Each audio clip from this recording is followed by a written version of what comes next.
Okay, guys, so we are live. So for those listening at home, welcome to the Dungeon Musings YouTube channel. My name is Kevin Madison, and I will be your friendly Dungeon Master this evening. Tonight, we are carrying on with our ongoing campaign, playing, I didn't grab the PHB, Advanced Dungeons & Dragons 2nd Edition, playing through, nice, the copies are out, playing through the classic Night Below campaign by Carl Sargent. And with me tonight are the stars for our 60th episode, the stars of the Night Below campaign. I want to go through the order I've got you guys on the screen here. Tell us who you are, who you're playing, and what level are you currently. I also should move your little... Oh no, your token is over with Parfray's Keep. First up, I have George. Hey, I'm George. I am playing Knox, the Unexpected, who is a human invoker of level 3. You are level 4. I am. Yeah. You've had time to train. Sorry, I should have, dang it, told you before. Oh, sorry. I missed the session and I did not get a chance to watch yet. So that's awesome. Quite all right. Yeah, we had the guys ended up having like 6 weeks of time in between Thurmaster and Parfray's Keep, where some of the guys stayed in Dorman, stayed in town with the what's his name, Tauster. And cool. train there. So, yeah, so why don't you give us a 2d4 roll here. Let's see how many hit points you get. Yes. I'm sure it's going to be a ton. That's a lot. 4. 4! All Not right, bad that's at the all. first time I rolled max. Heck, Fantastic. yeah. So there you go. I got your token on the screen there, too. That helps. So to go back, I'm 4th level. Nice. Working my way towards that. Outstanding. Next up is Jeffrey. Hey everybody, I'm Jeff, and I'm playing Calidor. He is a 5th level fighter thief. Very cool. Next up is Dave. Hey everyone, I'm Dave. I'm playing Druin Axebrother, who is a 5th level fighter and specialty priest of Clangeddon Silverbeard. Awesome. Next up is Will. Hi, I'm Will. I'm playing Chael. He's a specialty priest of Coralon. He is 4th level and very close to 5th. Nice. Inching towards it. Yes. Next up is, last but not least, John. Hey everyone, I'm John. I'm playing Dorman Kettleborn. He is a gnome thief illusionist. Kits are smuggler and war wizard or militant wizard. I am currently level 5 in both and pushing out this adventure to level 6 in thief. Outstanding. All right, guys. So, Knox, you will have had the opportunity to learn a whole bunch of new spells, and you don't need to necessarily do that right now. You can do that in between this session and next one, or you can do it in the background, whatever your preference I think is. what I might do is just pick the one spell that I automatically get from my school. That I don't have to Sure, roll yeah, for. absolutely. And then I'll do other stuff in between. Sure. You're what, level 4 now? Correct. Yeah, and we've got all the spell books posted on Discord, too, so you can... Yeah, and so someone has them in the party notes as well, too. Yes, I put it in it. Pretty awesome. Cool. All right. So then, guys, what happened last session? I mean, our Friday was mostly spent with a lot of role-playing and training and traveling. What do you guys remember from that session? And I'll grab the rule books. Well, mostly we remember hearing some bad news about Brandimus' son. Yeah. We, over the course, found out that it was discovered that he had been replaced by a shape changer that we fought earlier in the adventure, or the same kind we fought beforehand. We're not sure who it was,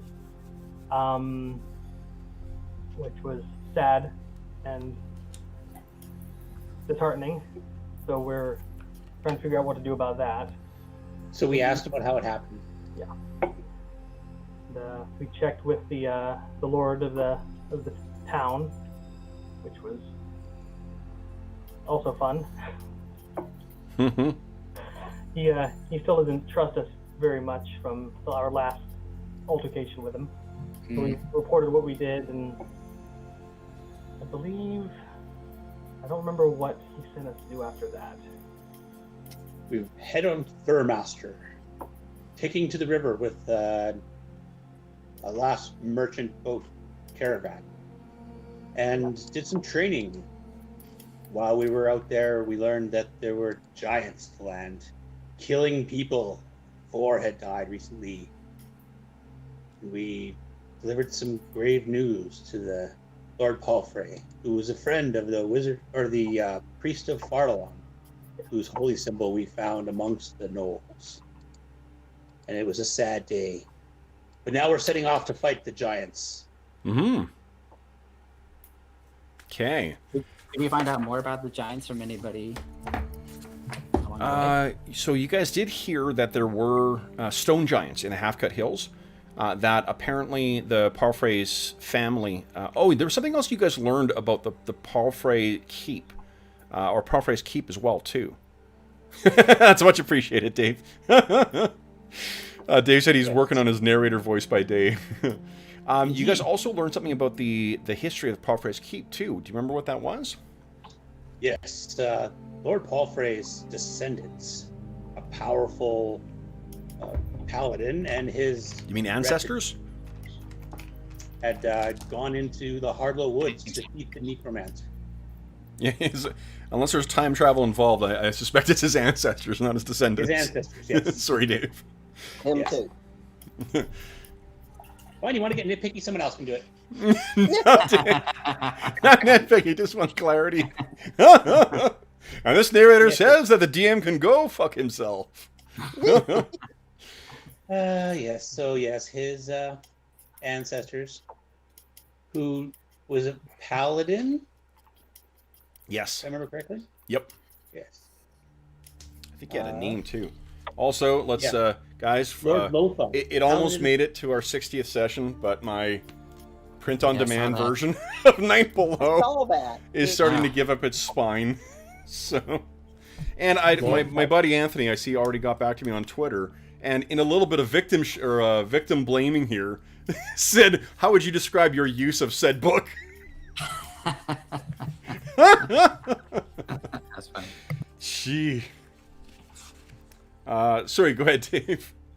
So Lord Palfrey's ancestor, Lord Lothar, paladin of St. Cuthbert, faced off against the Necromancer in the Hardlow Woods with many men. While they all died defeating the Necromancer, Lord Lothar lived. However, the Necromancer, with his last breath, cursed Lord Lothar, and a shadow became ill on the family. The original name of the keep was the Brilliant Spire, but it became the Broken Spire after the curse, and new masters took over from the depths of the abyss. Mm-hmm. So, And didn't we learn something about their keep not being as ancient as it should be, or something? I don't know. Wasn't there something weird about the age of his keep? well, that's what Dave was just saying, that the history of the Parfrays, while the Parfray family has been here for hundreds and hundreds of years, the keep that you guys saw, the dwarves in the party recognized that, just like they had heard from old Grizzler, that the keep, like the walls of the keep, the stone walls of the keep, they don't look like they're older than like 300 or 400 years. And what what Dave was just saying there in his narrator voice was that it's his ancestor, the Count Lothar Parfray. He had fought a necromancer in the Hardlow Woods. You guys remember hearing about the necromancer up there in I think shortly after you arrived in Heronshire. He defeated the necromancer, but then it cursed his home, and their original home, now called Broken Spire Keep, is apparently in the Thornwood, abandoned to the denizens of the abyss. So, when you guys do face the giants, just be advised. Remember that I'm not throwing demons at you yet. Not enough to go to the Thornwood. Yeah, except for that, you need to go to the Thornwood. Awesome. Okay, so then, guys, I think where we ended last session was with a lot of you guys collecting together and getting ready to set out. There were some... there's something else that you learned about the Church of St. Cuthbert as well, too, in Threshold. Do you remember what that was?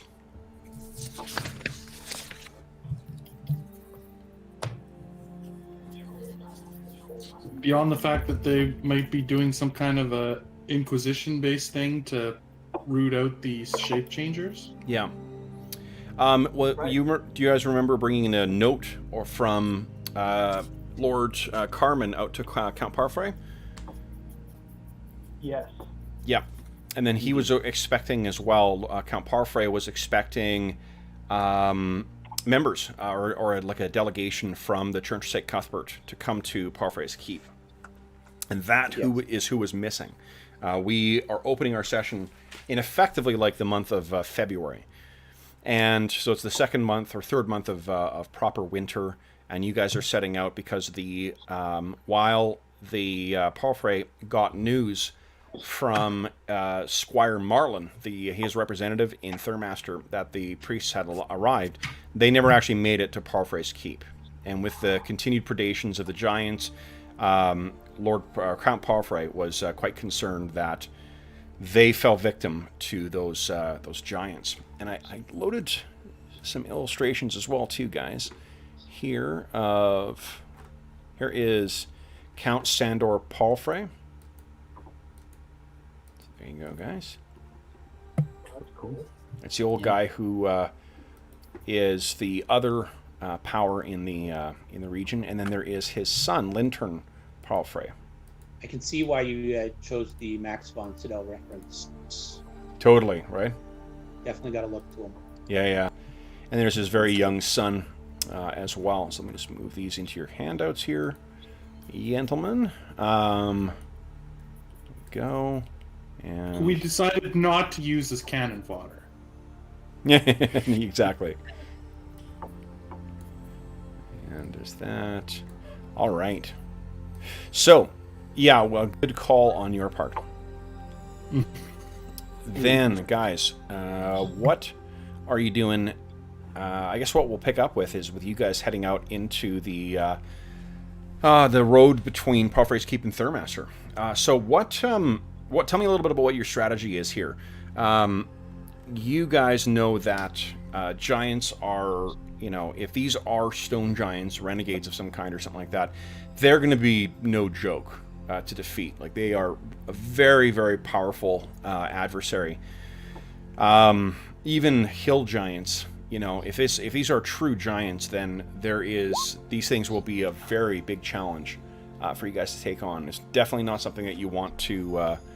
Vincent Castle. Who's Vincent Castle again? Oh, I love that guy. What's a good way to describe him? What's he been in? It's been in He Messenger, was- Joan of Arc, Flamin' Citron. He was in Brotherhood of the Wolf. Oh, yeah. Yeah, okay. He was in the new was- season of Westworld. He was basically kind of the bad guy in Brotherhood of the Wolf. Oh, okay. Okay? Yeah, that works for me. That is Remember a bit the of guy who had casting. his arm tied up? Okay. Yeah, So, that's him. nice. Then the... give us a moment here, or give you guys a moment to talk about how you plan on, if this does turn out to be the giants, what's your plan here? I mean, it seems like one thing we need to do is confirm that fact to see if it really is giants. It could be something else. I mean, we have a lot of indications that is the truth, but Yep. we need to confirm or figure out if it's something else without engaging, if possible, is what Knox is thinking anyway. Sure. Do we have any information about a specific part of the Half-Cut Hills where they've been sighted, or it's just sort of we had to go out searching? They've actually been sighted much closer, like the signs of the giants to date have been much closer to Thurmaster. They were originally near the Shrieking Mire, and then in the last couple of months before you guys got here is when they started getting much closer to Thurmaster. So some of the farms that are within a couple of miles, or a few miles at least, of Thurmaster, they have been preyed on, or preyed upon with... right to date, it's only been, I believe, like 7 people who have been killed. But, cows have gone missing and things like that. Goats have gone missing. So we could definitely start by speaking to some of those people who may have potentially seen something. Okay. Gather some information. We're currently all at Parfray's Keep still. You're just heading out from Parfray's Keep. So, Okay, great. So do we want to head towards Thurmaster and see, tracks are not going to be easy to find. It's been snowing. yeah. But Right. But if there's been a battle, there's been some kind of a fight, that might be something a little easier to see. Broken trees or branches or. Mm-hmm. Or if any giants potentially were wounded, they might have left behind a trail of blood or something. But either way, we got to find the starting point of the last kind of incursion by giants, and then vector off from there. But we may find. I mean, obviously, townsfolk probably aren't going to give us the most accurate information, but might as well see what they know. Okay. Yeah, that too. But the squire doesn't seem like the most reliable guy, but maybe some people in town are more reliable. Yeah. Okay. So, guys, I know it is sweltering where all of us are at the time of recording, so it's hard to really turn our mind to it. But take a look at this, guys. So this is just a reminder of just how snowed in everything is right now. I'm going to turn that into my background on my computer because it looks. Sit in front of it with a fan. Take me away. It's funny because days like this, when I have to remind myself, I'm like, do not bitch about it. It's going to be winter soon enough. So just enjoy it. Is it like a very stark transition from like hot to cold, or is it not really? I mean, like autumn where we live, autumn is it's about 5 hours on one day. We're like the leaves are all there, and then suddenly it's like poof, and everything's gone. Right. But I mean, we also, like where Dave and I live, we get those Chinooks, so we don't get the unrelenting winter that a lot of the rest of Canada gets. Right. Yeah. So it's not so bad, and I mean, it's not as cold here as it could be. Jeff, Jeff gets the extremes. Yeah. Oh, I see. Yeah. Well, I had to pay attention to what happens in Kevin's part of the world because I know it's gonna maybe creep its way into what happens to us. So. Yeah, definitely. It's on the cold days we're suddenly gonna start running our Dark Sun campaign again. All right, so guys, that is where you are headed, and on the trip down, I'm assuming you asked for a name or like a list of the names that arrive. There's 3 priests that you're expecting to find. But as you get down to around, it's about midday, you're all dressed for the cold. You've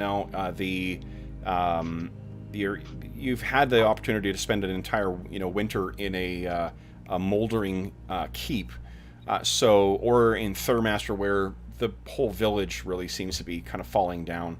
Oh, you did learn something else, too. One of the main reasons why Thurmaster is still sort of active is because it is a thriving hub for smuggling.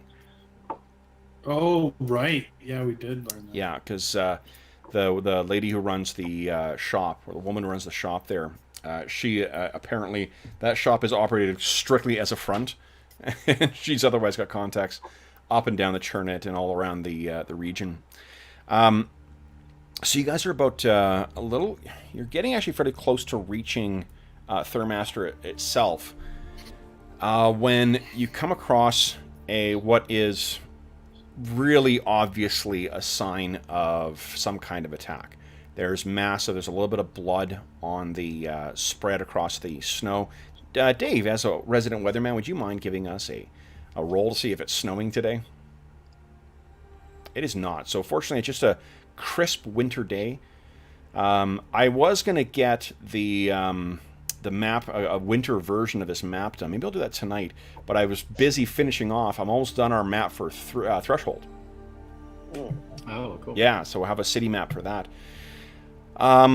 What you come across is really, you don't need to make any rolls or anything like that because it would be hard to miss this. There are a series of enormous footprints that are around. There is a sign of blood that is now frozen, still crimson red in the snow, and a sign of steps kind of going away from here to the south. Let's see if I can find something a little creepier here. How's this? No? How about this? Yeah. What's the visibility like at this time of year? Visibility today is you can see for as long as you as long as you could in as favorable conditions as you want. Unfortunately, what you're seeing is trackless miles of white. There's little bits of where the wind has blown the snow off. You can see little bits of like prairie grass or whatnot that's poking up. This is all untamed flatland as well too. There's a bit of rolling to it. There's the odd hill here and there, but it's almost a straight shot from when you hit the you get out of the farmlands that are immediately around Parfray's Keep and you start making your way towards Thurmaster. And it's in this sort of untamed part of the grasslands where this attack took place. And you can see to the north there's completely untouched snow. Miles and miles of it that stretches out all the way towards the redwood. To the south, more footprints. Now, who has tracking? I think Dorman does, doesn't he? Do. Yeah, Dorman, give me a proficiency check, please. Oh, looks like I'm half buried in snow. Dorman is too busy trying to get himself out. Now, you guys do have 5 points of Astonishing Fortune. Do you want to re-roll? I also have tracking. Oh, do you? Okay, yeah, go ahead, Calder. Let's see if you can pick up. Nice. Hey. Nice. Okay, so you succeed, and Dorman thankfully misses by 1 for failing for you. So, because you guys both rolled, so that's good. Calder, the thing that you can picture the rest of you guys are sort of looking at this stuff. Maybe Knox, you're particularly looking at the blood that's on the ground. Yeah. Calder, you're standing and stepping back, and you're studying the tracks that are made here. There's a couple of strange things about this. Like the reason that you're spending so much time studying this is because there's a couple things that are really weird here. And it's not until you start making your way out into the south that you realize what you're seeing here. So the thing that was confusing you is that it seemed as if there were different sized feet and the strides were strange. So at first you thought, like, is it one-legged creatures? Is it things that are relying on each other or something like that? But you finally get out about maybe 100 yards, and you can see a couple of clear footprints. Whatever this thing is, it's huge. There is at least 2 of them, and they are enormous, like 20 feet tall, easy for how long the strides are. You sort of take a stride yourself and measure it. The other thing or one of the other things is that both of those creatures, their feet are not the same size. The footprint of one of the strides is smaller than what the other one is. They're covered by, it's not boots or anything, it's some kind of, rough fabric or something that's been thrown together to cover it, and one of the feet is uncovered. And it's got not claws, but long nails on it that sort of have left an impression. The other thing is that you think that at least one of them is walking partially upright, because there's a big foot, like a big handprint. Now, you've never seen such things, but you've heard far to the south in the Emegio jungle there are these creatures, these ape-like creatures that seem to loom forward and walk on their knuckles. Bristly black hair covering them. You would think that this is almost kind of like that, but the other thing is that there is a difference, not that one, but the other one, there's a difference in the leg length, because the strides are not even.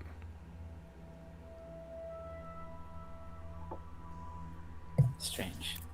Well, I'll sort of point this all out to everyone. Is there a beast with them? A beast companion of some kind? No animal tracks that you can see, Calder, at all. Maybe they're just different sizes? Different sized giants. Curious. The tracks are it would be hard to lose them at this point. They're so big that and they're headed due south towards the Shrieking Mire. Calidor, do you see any blood or anything else that would signal that they had been injured, other than the limp? No, I don't think so. Kevin? There's no blood, is there? The only blood you've got is something that would likely be from the amount of blood you see in the on the road there. At least what's visible looks to be from an amount that would be a non-lethal wound, or at least not something that would be a cutting wound. Whatever bled there likely still lives. There's just not enough there to, to have an entire living body, drained out. If you think to look a little further south of, or south west along the trail to Calidor, you can see that there are 3 human-sized tracks that are making their way along there.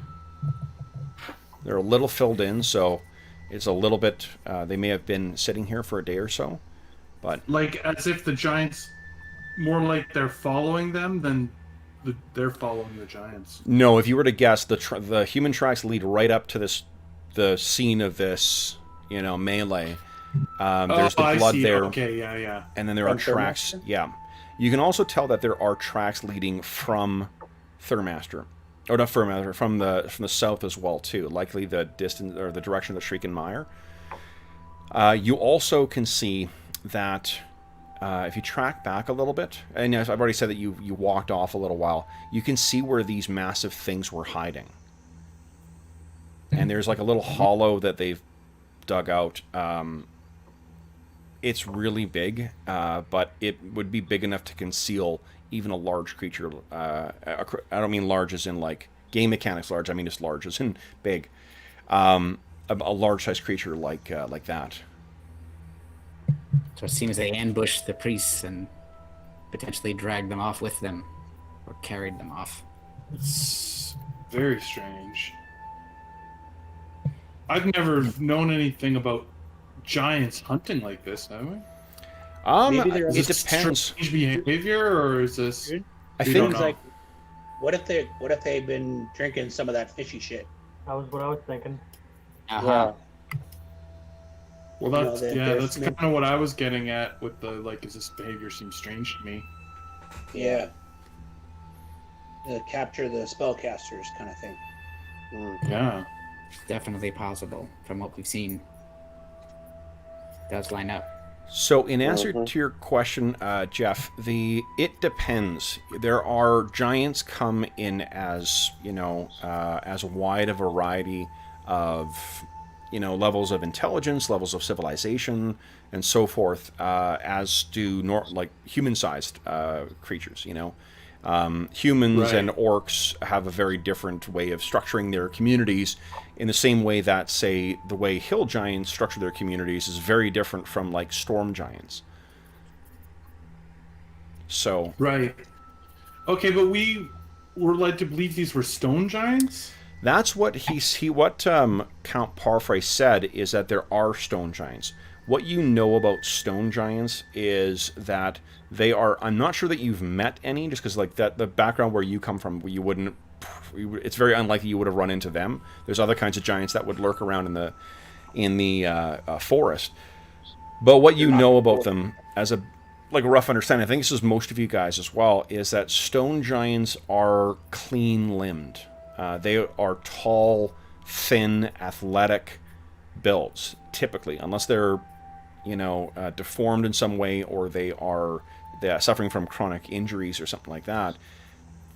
That's not how stone giants operate. They also, whether because they are creatures of primal elemental power or not, giants do tend to congregate in specific areas.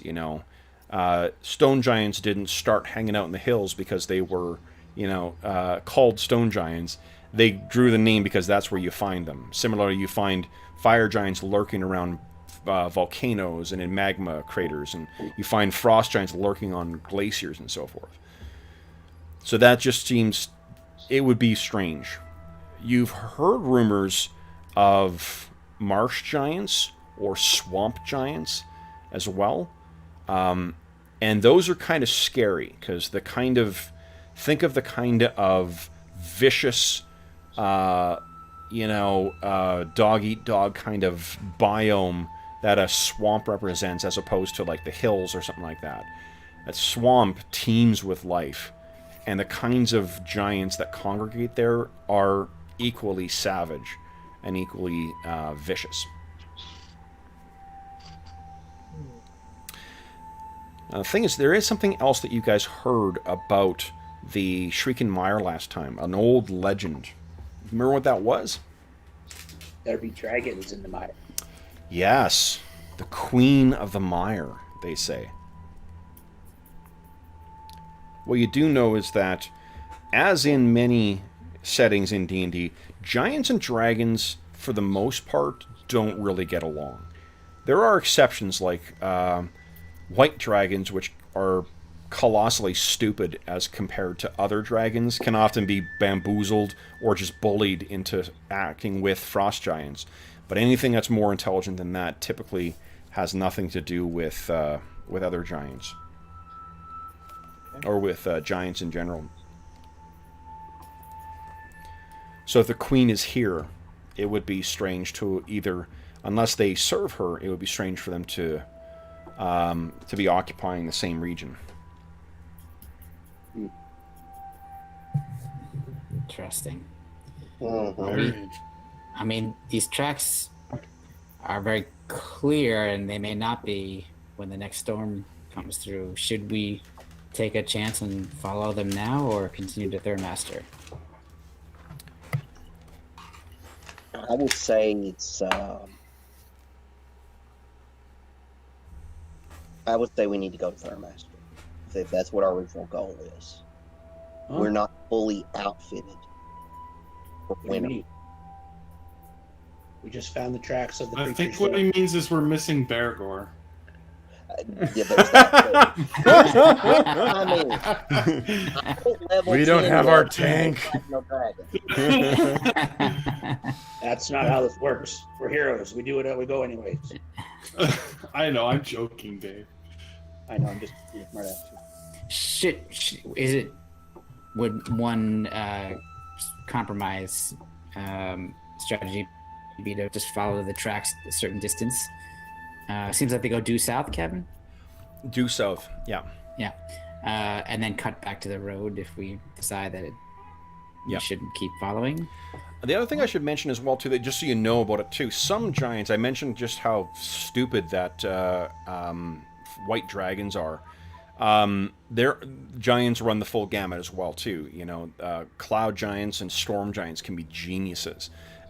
Brilliant strategists, you know, who think centuries in their planning, as opposed to, you know, in the days or years that mortal creatures do. But then there's hill giants, which are like, you know, they would be very lucky if they outthought a mule. So, Right. I feel like at the very least we might want to find out what kind of giants we're looking at here.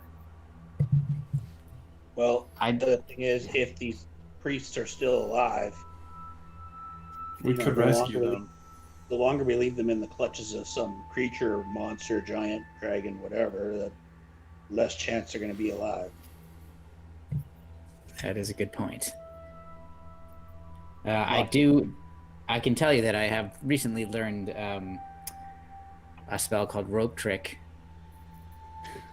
So if we need to hide, Oh, yes. I can make use of that. I have it prepared. Nice. already. Awesome. But and the spell, the spell that I chose to learn for my level was Thinking Cloud, because it's the only evocation spell that I do not know. Made it Okay. Of Do you- second level. Do you have, what do you call it? I don't have. No, I was just using the standard. Okay, we'll rectify that between now and next session then. So, because there's I didn't a prepare it anyway, so yeah. Because I'm pretty sure Shark Bolt is It's an evocation. Oh. Actually, it might be a conjuration spell, now that I think of it. A lot of the we'll find out. Yeah. But but I do have real quick control. Excellent. Okay. Stinging Cloud is really can be very, very effective too, though. It is. I might still keep it, but I'd like to see what the other options are. Yeah. It can really suck if it's used against you. As we learned in our Legacy of the Crystal Shard game, Stinking Cloud and Hypnotic Symbol combined make for a really effective crowd control of PCs. Yeah. I'm already worried. I've already webbed Druin, so... Yeah.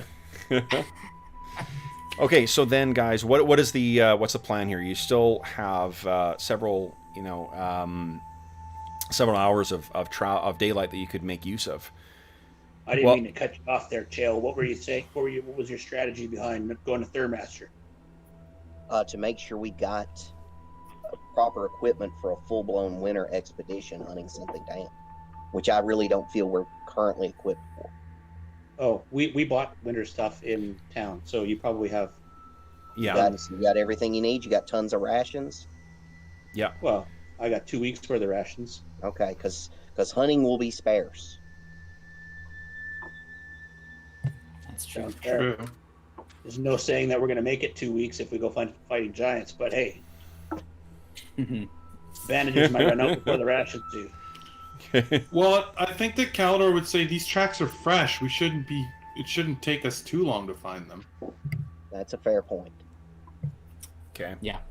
I think that considering their lives at stake, that I'm in agreement that maybe we should take this opportunity to try to follow these tracks and see where they lead, at least. Sure. There are cleric lives at stake, and that's even more important. Nice. You'll get no argument here. Okay. So, with that decided, it sounds like you guys are heading south then. Now, the traveling is because you're basically bushwhacking over, snow, and you're going from heavy snow between the footprints to traveling through the footprints themselves. It's really exhausting travel for the lot of you guys. What I'm going to say is you're able to get to about here.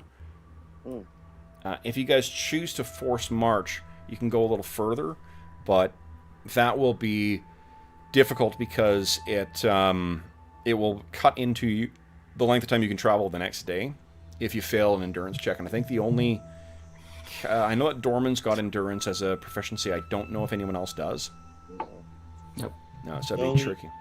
I've got etiquette. That's as close as I can. Etiquette. It begins with an E. All right. Etiquette's hunting. So How do then, the tracks look? Are they still looking, fresh, or can we tell if we're gaining ground or losing ground? Or you can tell that they are following the same tracks or they're seeming to follow the exact same tracks that they followed before. It winds a bit as you get a little further south, but they seem to have... actually, you know what they do is they split off. There's tracks that come from closer to Thurmaster, but those are in the direction of... those are tracks heading towards the road, and there are fresher tracks that are heading due south towards the Shrieking Mire. Well, it seems like our option is to press forward and potentially gain some time but lose some tomorrow, or to camp here for the night. I would say camp here. Okay. All Sounds right. good to me. So you guys set up your camp, and for that evening, let's see here. The evening is, even though it's a clear day and there is no snow, the wind just goes whipping through here. So it's a pain in the ass setting up your tents. You set yourselves fairly close. You dig out a fire pit, set your fire to try and keep yourselves warm. And the evening, apart from those who are keeping watch, those who are trying to sleep inside, the evening is just an unending sound of wind and flapping canvas. And certainly not your not your most pleasant thing. Finding firewood is a huge pain in the ass as well too. But yeah, the evening otherwise passes uneventfully. The next morning. Okay. Let's see here. It's like there's no firework. There's no firewood. Hey, here's a downed tree. Druin? All right. Everybody's got to carry some tree chunks. Dorman carries a small amount of firewood with him all the Okay. time. What? I mean, you're carrying more firewood now, Dorman. I can't carry firewood. I've Aren't got you axe. a gnome? Yes. What's a small amount of firewood to a gnome? Like 3 little twigs? Well, well, no. That's a story. I read that story when I was a kid. Typically, I've got 1 day's worth of firewood on me for the. Whoa! Okay. So it's used for emergencies. It's kept dry at the bottom of my pack.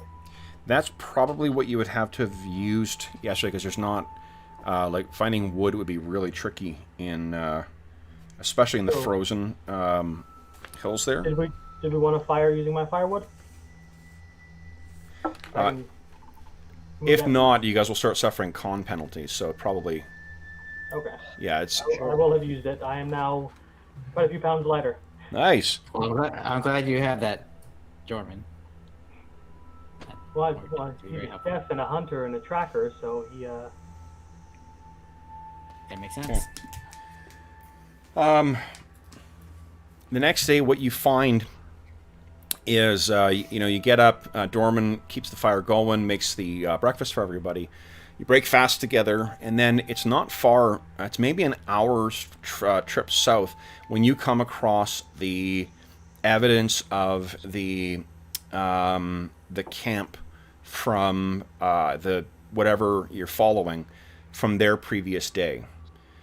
And what you find in there are, I think the extent of what you find is some fresh frozen rib cage, and maybe a foot that was left over, and a sign of where something was butchered. In comparison to the amount of blood that you saw on the road, this is clear that whatever was here, it would not have been able to survive that much blood loss. Hmm. So you said there's a ribcage. Is it the humanoid? It's a human-sized rib cage. And the hand and the foot as well, or Same thing too. On the hand, there is a dull ring, and the ring has the markings of St. Cuthbert on it. Well, that's confirmed then. I'm going to retrieve the ring. Okay. The hand, of course, is frozen, so it's a bit of a, ordeal getting the thing off, but you are As able long as to... the finger doesn't break off. Yeah, no, it has not been out here long enough. Okay. Yeah, so you are able to retrieve the ring, and yeah, fold it up in some fabric and place it in your pack.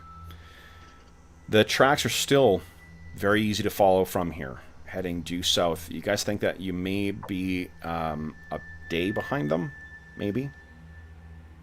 Has anything changed? Like that, that Calidor had seen signs of one of them limping, and one small one, like It's the same strange. No, it's the same strange gait. There's no blood from the others, and seeing them sort of fussing around camp and whatnot, you can see big handprints that are leaning back into the thing, and likewise, one of them has a hand dramatically bigger and different than what the other one is. Like where the hand and sprawled fingers, like there's 3 fingers that are huge, like big sausage fingers on one hand, and the other hand is just like a normal humanoid hand. 5 fingers, thumb. And they, from what we can see, appear to be from the same creature. All from the same creatures. There's Yeah, 2 of them. so They weird. each have one of them that has the that seems to walk with that simian gait. That one is the one that had the large, oversized hand. And in the film versions, you can see that Calidor sort of, pacing around this enormous clearing here, pointing out what he's seeing. So you can see one of them, you can almost picture it, that this hand, and the hand itself is probably, maybe 3 or 4 feet across. And the the other, likewise, the legs seem differently sized. The hands seem the same, but both of these creatures seem quite easily, 3 or 4 times the size of a man. Perhaps they're experimented upon in the lands of Tule. Yes, Yeah. Yeah. they're mutants. I was just thinking about that. I'm like, I'm gonna get a similar scenario. Very strange, whatever these things are. I've never seen such a... Anybody else encountered creatures that look... I think might our look chair has. No. Well, at least we know that we are following the right tracks. These are definitely the people who took the priest of Cuthbert. Yeah. But there's a rib cage there, but we don't see any other. Like, is the rib cage by itself, like just bone? It Or looks is it like still got- it's a bit of shattered rib cage, not like a full intact rib cage. It's a bit of the ribs left over. Okay. It's honestly, it looks like what might be left over by someone enjoying a meal. That's also. I'm not aware of, in my limited knowledge of giants, and I admit I do not know very much about them from these lands. But I had never heard that giants were. I forgot you're from Knox. So like it reminds you like the way the one is walking, the way Cowder is describing it. It's almost like a gorilla, but I mean it's only one hand, and it doesn't have the splayed, rear foot stance the way a gorilla does. It's a man. Oh, go ahead. I'm sorry. No, that's all I got. I was just gonna say so. Knox is gonna say like this reminds me of some creatures from my homeland. They walk this way, but still, this is different. It's very strange. John, it is for dwarves too, so Yeah, I just know we were trained to fight things larger than us, and giants are much larger. Yeah. So. Well, shall we then proceed? We seem to be a day behind. Obviously, at this point, we're getting farther away from Thurmaster. We're not far from the Shrieking Mire if our navigation is correct. Yeah, we should probably We're press very on. close. What was that, Will? I said we're very close. Should we at least... I mean, obviously there's 2 or maybe 3 of those priests still alive. Indeed. Seems like we should... no one else is going to save them. Yeah, well, if they've already eaten one of them, we should save as many as we can. Yeah. Okay. So then, if you guys set out again, what you find after you leave here is that the tracks follow due south as well too, right down to the actual edge of the Shrieking Mire itself, and they continue on in there. And there's a couple of places sometimes where the foot breaks through into the ice, but it's very few. You can see that the Shrieking Mire is well and truly frozen at this point. So you can walk on it without fear of sinking through. Or yeah, the only thing you need to worry about is the living plants and the lizard men and the shambling mounds. Because let me tell you, if you think shambling mounds are bad, wait for your frozen shambling mound. I mean, I was just worried about water. Yeah. Right, you're right. I probably should worry about those other things. Yeah, there's plenty of more things to worry about. God, flying. Otherwise- Other things to worry about. Yeah. So how cold is it out here? It is still about minus 23 Celsius, which I don't know what that is in Fahrenheit. Let's open up my app here. About 9 below in Fahrenheit. Yeah. Okay. So it's cold, like especially when you're not exposed to any when you've got no windbreaks along here too. It's not quite as bad in the Shrieking Mire as it is in that the grasslands, but it's very, very uncomfortable going. It's near the end of the day when you guys see that the tracks cut down to the southeast. And then when you guys get down to about there, very, very late in the day, I think it's probably dark already, or it's that kind of like, because it's wintertime, the days are going to be very, very short. So I'll put you about there. Let me move you to a map here. Dun, dun, dun. This will be the final map ever. You ever see? No, yeah. Me and George both. Yeah, you ever see? Okay, so let me set you guys up here.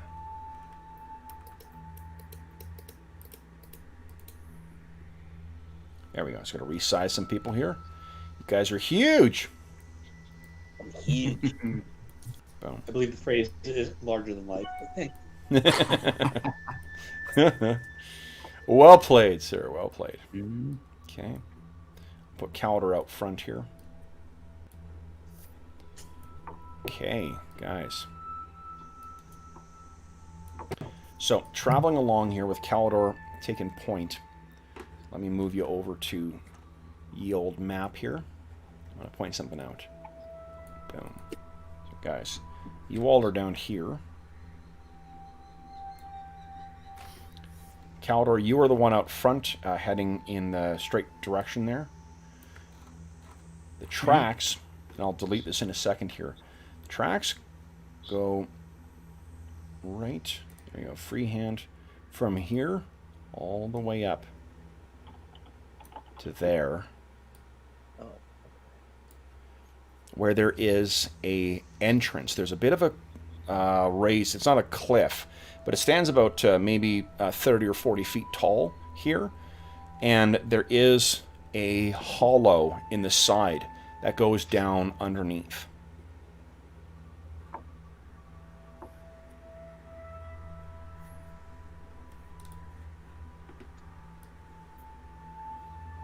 Everyone saw that? I'll delete the arrow then. Yeah. Yeah? Okay.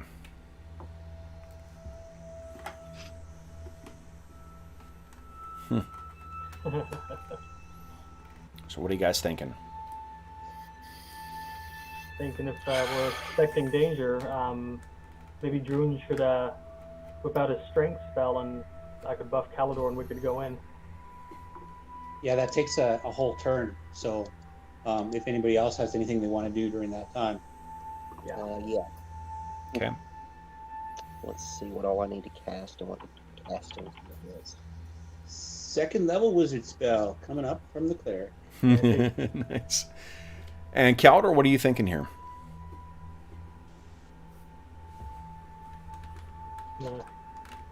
Casting strength. Maybe we can catch them by surprise. I don't know. I guess I could try sneaking up while you guys prepare your magics. Okay. You're wearing a big heavy armor now, right? Oh yeah, I'm not very sneaky anymore. Dang it. I'm not in. It's not impossible though, Nope. right? It's No, just a no, penalty. definitely, it's not impossible. No, and remember that the way I run it, you make the skill check, or I make a skill check for you, and if you fail, it just means that they have a chance to hear you. It doesn't mean they automatically hear you. A turn is Yeah. how long? 10 minutes? Turn is 10 minutes. Yeah. Calorie, you want to wait like 9.5 minutes before you go? I'm hoping he would. Just because, I mean, I can. you know, sure. if you leave now and bring back a bunch of giants and we're both in the middle of casting our spells, we're fooked. That's an old dwarven expression. Named after, you know, Bing Bong Fook. A very, This is going to take very a long incompetent, lifetime. yeah, dwarf. Dorman, do you happen to have any invisibility spells? I have two, one invisibility and one visibly 10-foot radius. But Oh, if it's snow covered, our tracks will give us away very quickly. yeah, that's true.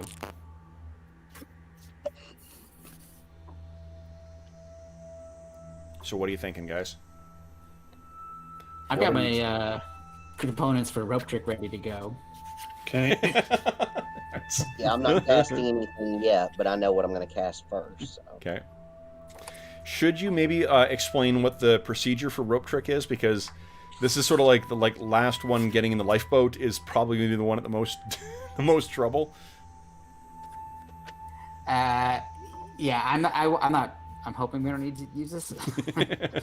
Basically, there's a rope that appears out of thin air, and no, you cast on a rope, and one of the rope rises into the air, and you have to climb up. The rope then can be taken. People can climb up, obviously, and then you can pull the rope up into the extra dimensional space that's been created. I can have 8 people inside. Nothing can go through the barrier, from one space to another.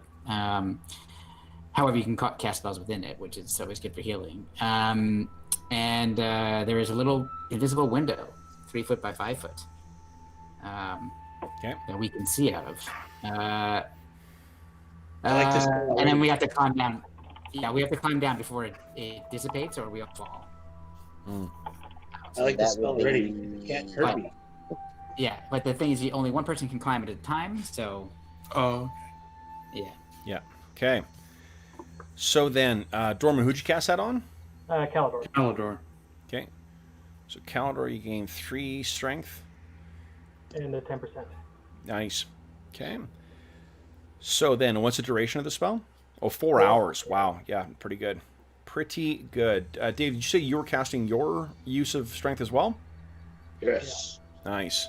Nice roll. Wowzers. Is the easiest thing to just change the sheet so that it reflects in the... No, because we're... No. Just the thing you need to remember is you had a 16 strength before? No, I have a 15, and this puts me to 18, 10%. That is even better than... So you are going to have +1 to hit, +3 to damage. There is a note thing on the far right he can put his original score into and change it back later. Just +1 to hit, +3 to damage. Just remember that. See, I'd prefer you guys not fuss with the character sheets.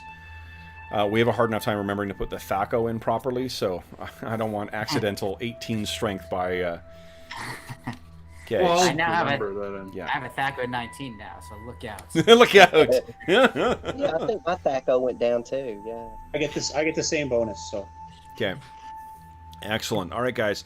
So then, what are you guys doing next then?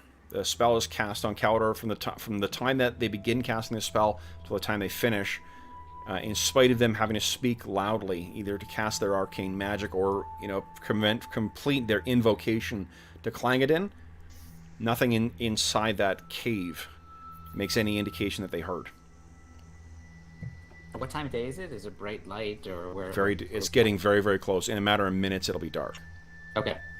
So do we want to? Well, some of you have no problem with seeing in the darkness, but I believe Druin gave you a special thing for that. He did, but I don't want to. It could obliterate. We could blind you momentarily. I'll figure something out. Okay. I'm not the point person on this by any means. Dave, would you mind giving us another weather check here? Let's see if it's overcast or not. No, it seems like a clear sky, or at least it's not no precipitation.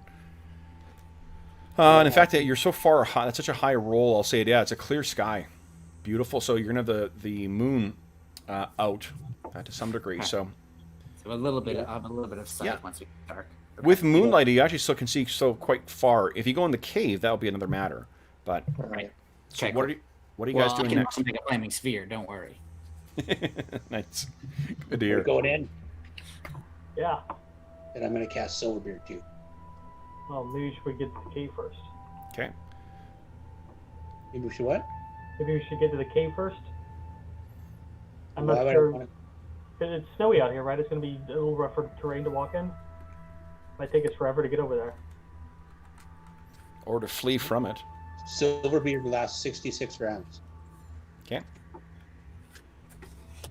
So I'm probably better to cast it farther away, just sound-wise. So yeah, I don't want to stir the pot if we don't have to. Okay. Okay. So go ahead. Boom. And sorry, how long is it? How long is it? turn plus. It was 66 last level. Maybe it's more now. Okay. Turn plus 1 round per level. There we go. Okay. So you're 6th level now? Or 5th level? 5th level. 5th level. Okay, so that is about what is it? 10 seconds, so that's about 11 minutes is how long your thing lasts. Okay. Yeah.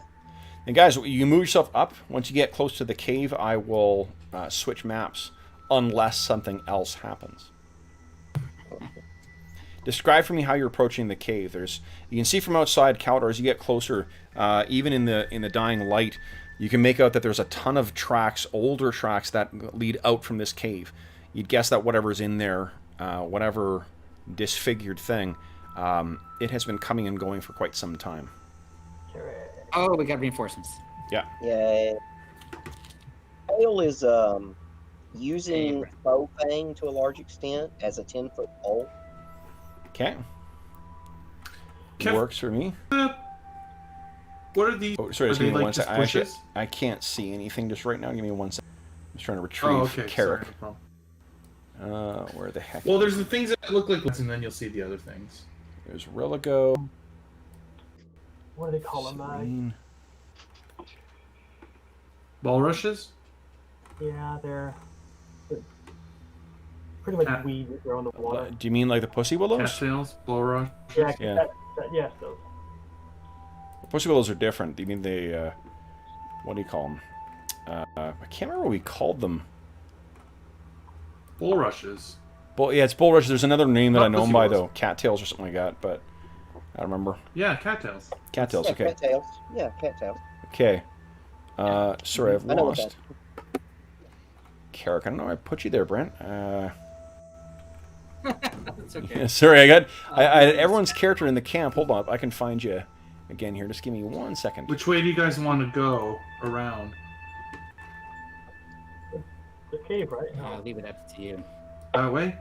Okay. Unfortunately, we're approaching a cave potentially full of giants or something. Yeah, welcome to the game. We're about to fight a bunch of giants. Yeah, I'm more of the going in that It works direction. for the darkness of a cave because I just can't see anything, so that That might be better. Significant. Yeah. Not. Just what give you me... can't see can't hurt you, right? Exactly. Yeah. There you go. Exactly. Invisibility immunity, for sure. Okay, where the heck are our... Oh, Brandon, I don't know where I put you. I can't find a He single... was missing the city life. He went back to one of those his hometown and. Yeah, apparently. Gosh. Because I moved everyone else's token to a GM layer as opposed to when you were in camp, and I know you were there before. Where the F-sharp did I put you? Dag nabbit. What else did you guys fight on? I'm hoping I wasn't eating my bugbears. Yeah. Well, I know you fought the bugbears, and I got everyone's token there, but I got your old token, not your new one. Well, I'll have to create you a new token. Sorry, just give me 2 seconds here, guys. Sorry to interrupt like that. No, not at all. No, I'm happy to have you here. I think the guys more so. Happy. Yeah. Yep. Okay, let's see here. Carrick. Boom. There we go.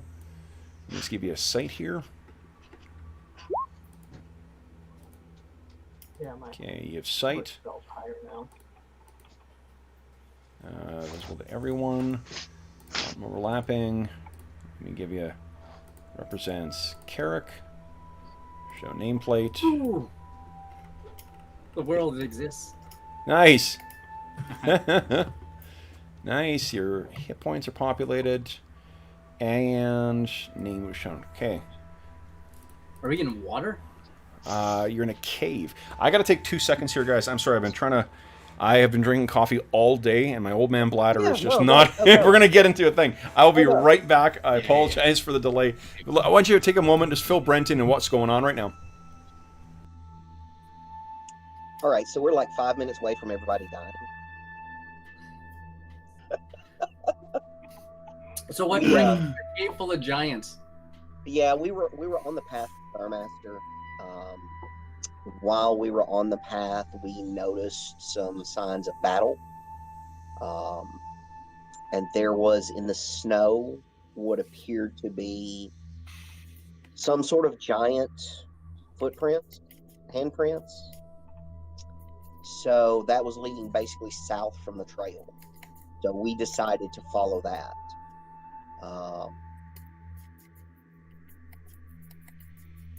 We got almost to the swamp, probably.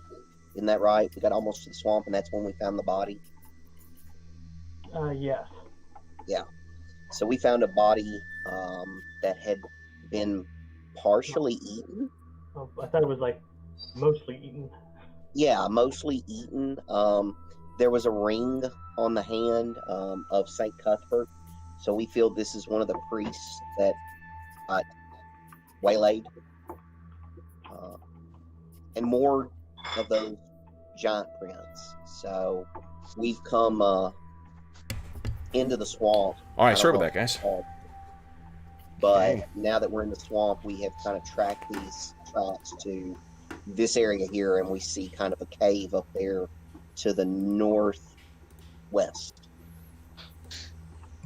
Does that sound about right, guys? Yeah, and I kept, you left out the part where I kept trying to convince Chael to we should just go to Thurmaster and not. Yeah. Yeah. And Knox was totally like, no, guys. Okay. Knox maybe thinks we should listen to Chael, but Yeah. we might say priest, so. And you guys I have been do have traveling an for 2 days now into the snow as well. So let me move our brave heroes. You guys are approaching all the way up to the cave entrance. As we're approaching, Calidor looks at everyone. He says, "Just stay behind Bergour." And then he looks around. I don't know Okay. if we wanted to kind of go all the way over here to kind of this wall, cliff, whatever you want to call this over here, Yeah. and then kind of proceed northward from that. That's kind of the Yeah. indication that I got. Okay, sure. Does I that- like that too, and I think I would probably stay a little bit behind. I mean, I have spells that have decent range. Yeah. So if something happens to you at the entrance, but Okay, go ahead and move Do we have yourselves. the ability to move Druin? No. Okay.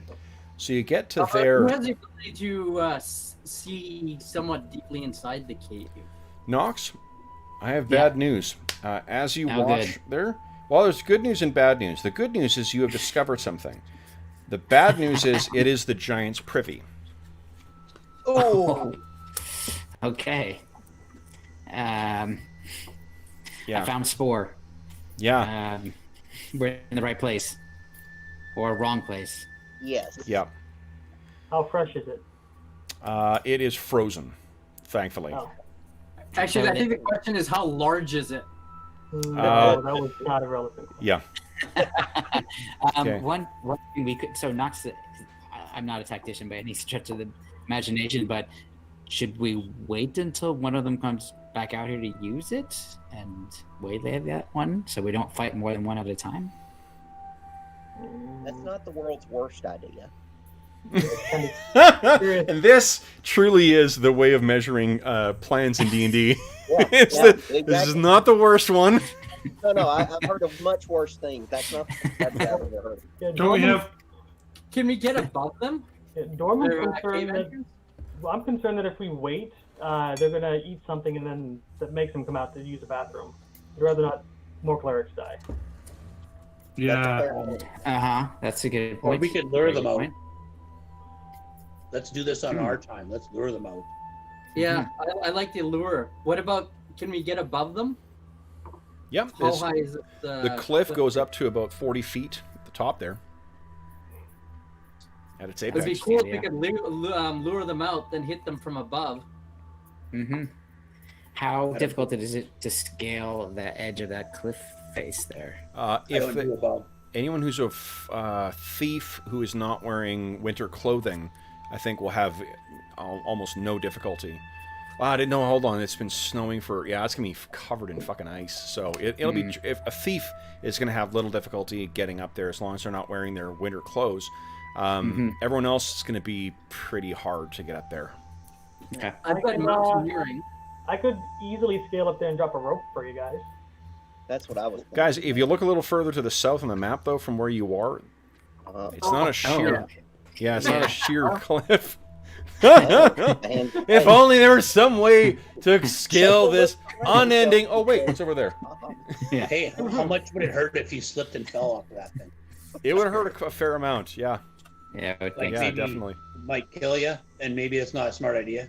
Right. I won't Maybe not demonstrate my die. mountaineering. Although Might it would, not die, it would be but pretty you cool. might take more damage than you do to whatever you attack. If you mean you want to jump onto something, then yeah, that might do a little extra damage to both That's parties. I mean, Knox is very happy to go up there and summon one Mr. Rockslide down below. Yep. What about Right. who's got the highest move?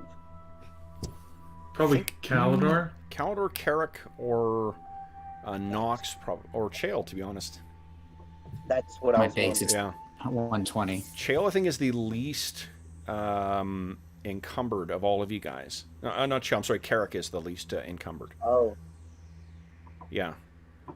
And I think Knox. all he's got is, like, studded leather and a bastard sword, and a Not plucky that attitude. Oh So- yeah, and a book. A book of spells. Oh, yeah, and that's right. It says, but it is a 20-pound book, so there is that.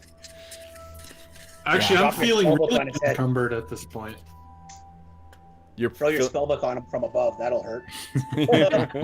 So where do you want to place yourselves, guys? What's the plan here? I mean, still I would. wanna- right about here, and then they'll be like, "Come get me."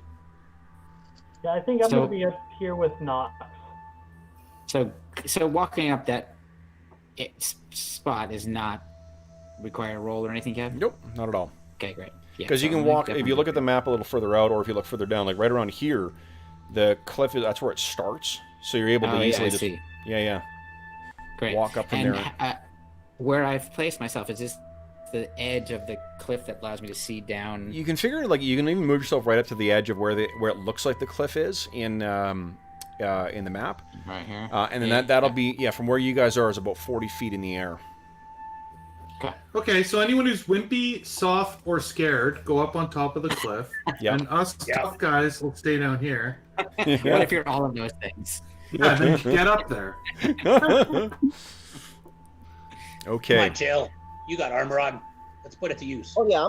I'm pretty much staying down here. I've already. Okay, Druin, we're gonna go around this way and call them out, or what? Yeah, I'm just gonna stand near the engines and cast a spell and make a whole shitload of noise. Okay. Cool. Hold on. That'll lure them out. Hey, Knox, if you get in trouble, I'm going to cast invisibility on you. You keep commanding your elemental. Excellent. But once I hit Okay. you with that, don't cast an offensive spell. If you intend on summoning Rockslide, that will likely be sufficient. There's going to be rumbling and all this other shit. So, like, let me just Well, get yeah, why don't to... we use that as the trigger then? Okay. Yeah, sure. So I will basically wait the signal from those Sure. below. Let me grab do it, and- Rockslide's token. You guys want me to place him like here? Oops. Yeah, place them in front so they come out to meet Yeah, them. like and right. we'll charge in. Okay, here we go. Okay. Cool. Well, again, don't totally plug the opening though, because we want to be able to get in there and smack them too. Yeah, that's Okay. what I was thinking. Right here, kind of. So you guys Okay. can get Okay. around them. Perfect. You can go ahead and summon Rockslide. So Give like- us a so like right there, so you can what's get it, down. 8d8 roll, I think, for his hit points. Calendar, are we gonna go? 88. No, a four. Is it 8? Yeah, I think you're. Yeah, I think that's it. Yes, Okay, it is let's 8. see. But I'll See if double he's got check any when I do it. bonuses to it as well, too. I drop don't your think staff, so. Knox. Let's see. Earth Elemental. Yeah, 8d6. 86. 27. Ooh! No, because of the water. That's only 88. If it's 86, I gotta reroll. No, 8d8. I'm just saying 88. d6 because I'm a fucking dummy. No. Okay, good. Okay, good. 27. Well, it might be sufficient if they don't have a +2 weapon. Yep. Well, Okay. that's the thing. Yes. Large-sized creatures do not require that. The way it works in AD&D is as soon as you have a certain amount of hit dice, you count as a bonus thing. So, Well, giants, in all likelihood, will not require that. Yep. Okay. So this rumbles and sort of the. I think because the why he's such comparatively low hit dice is because you've summoned mostly, like, marshy swamp, you know, earth. So he kind of stumbles to his feet, kind of looks up at you like, why? He's mostly permafrost. Well, he's not permafrost because it's not tundra. So his hit dice, or hit points, here we go, are 27. Wow, it's way 13 down from his last time. I know, but, you know. Is there diminished returns on this staff, or what? What's that again? Is there diminished returns on this staff? No, I only have 50. I haven't. No, I'm kidding. I'm just being smart. Oh yeah, I see what you're saying. Well, and also you don't know. The staff's not working there. Knox, better snap it over your knee right now. Okay, give me a sec here, guys. I'm trying to find. So, do we have a code word for you've lost control of Rockslide and get the F out? Basically it'll be screaming. I think you should just yell avalanche if you're still alive. Earthquake, avalanche. All right. Or just Okay. run. Yeah, but run could be associated with all kinds of things. See an ogre mage, you see a dragon. Oh, good point. Good point. Yeah, We I'll have be a more code word for losing control of Rockslide. That's different. I like avalanche. Yeah. Because rock slide, when it gets worse, is an avalanche. It's true. I like that. Okay, so I am When threatening to go. Rockslide is out of control and shit's going downhill, it's definitely an avalanche. That's right. Sorry, guys. I was checking the size rules here because I was reading them on not this past weekend, but the weekend before.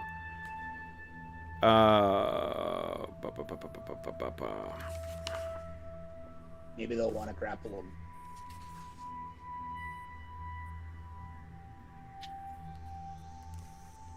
Here we go, monster. So, because Rockslide is a large-sized creature, he has 1 to the range of his reach. Armed with a weapon is, so he does not have that. Yeah, he's not. Yep. But a huge-sized creature with a weapon can attack 2 away. Oh, that's cool. Yeah. Okay, so then, give me 2 seconds here.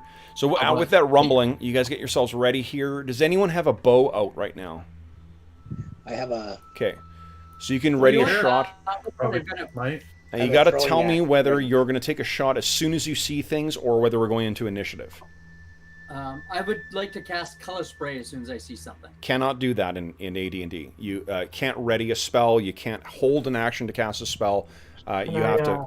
Yeah, and you can't cast spells on a surprise round in 2e. Can I plant a bunch of arrows around me? You can definitely have that time to do that, but the thing is if you... To get the pot shot off, like before anyone else takes an action, you got to have that decided beforehand. No, I'm gonna let. You're gonna wait? Okay, so then let me just... Pull out my bow as well then. What's that? I'll pull out that bow I got and see if I can take a pot shot. Well, again, like, the thing is, if you're taking a pot shot, it's the shot's going off as soon as you see something. Otherwise, we roll initiative and figure out where you take your action. Okay. Because the pot shot allows you to get a shot off before anyone else goes. But if you Is don't... that the plan? Go for it. Dorman's not doing it. You can. I don't want to get their attention before Rockslide does, or the other tanks. Because if these are giants and they can throw stuff, I don't want to be a target.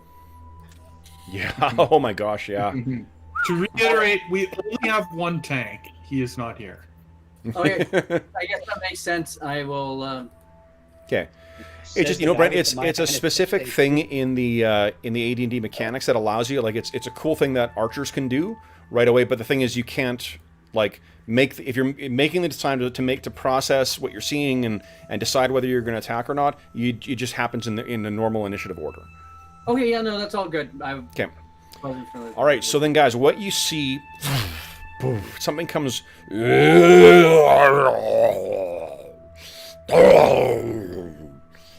something comes lumbering, boom, boom, boom, boom, from within the cave. And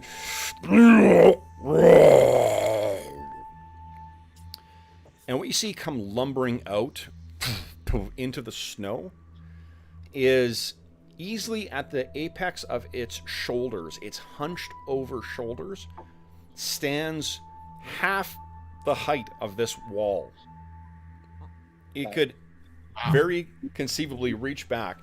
It is twice the height of what Rock Slide is. Okay.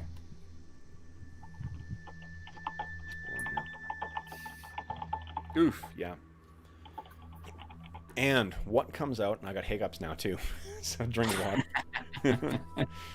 Apparently my voice doesn't want me making silly noises. Guys, is this.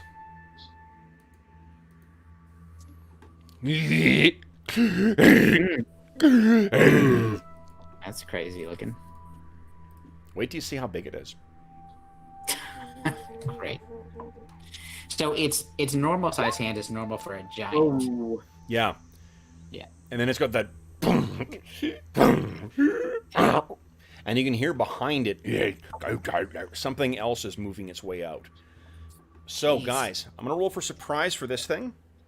Okay. Excuse me. I'm going to grab a glass of water, too. Oh, get a glass of water. It is not surprised. Hey, hold on.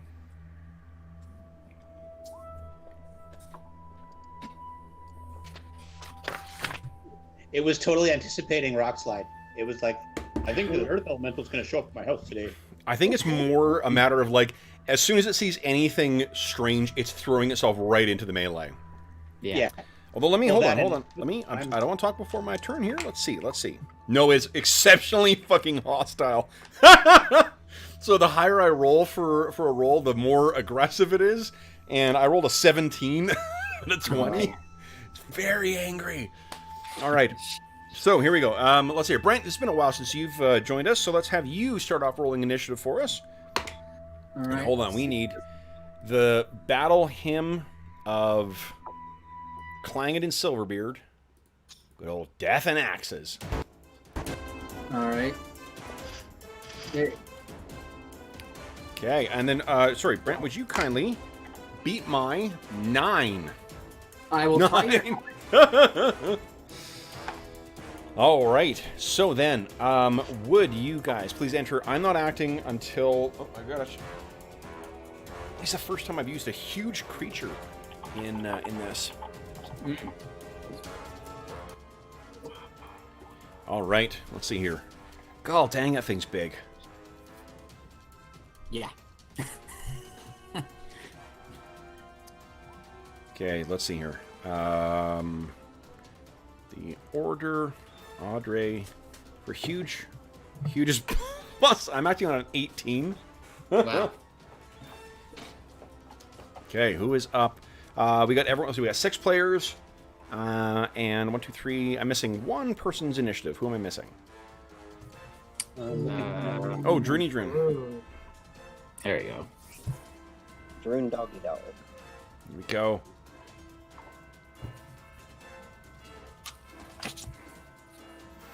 Okay, nice, excellent. Then first up we have Chael and Knox the Unexpected.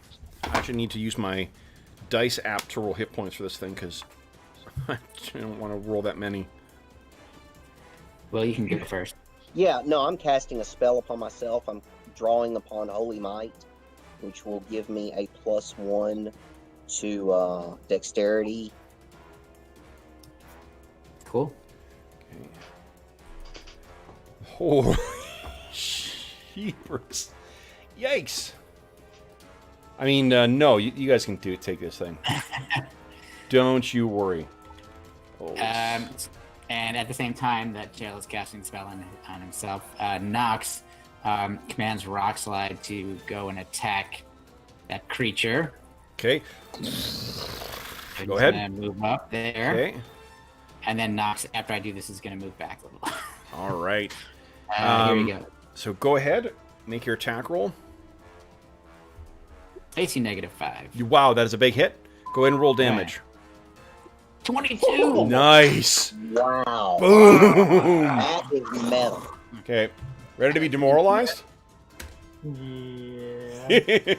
Actually, that was better than I thought. Yeah, that's All as best right. as I can do. Then it is, let's see here. 12 is Carrick. What are you doing, Carrick? I'm going to shoot a color spray right down on its head. Okay. I'm assuming because it's more. I'm gonna guess it's more than 6 hit dice. Yep. In which case, it gets us save against spells. Okay. Let's see here. Blinding it would be useful. But you're probably just going to stun it, right? If it fails. Yeah, unless it's. Yeah, it would just stun it for 1 round. It's got way more hit dice than you. So, let's see here, though. It gets a save.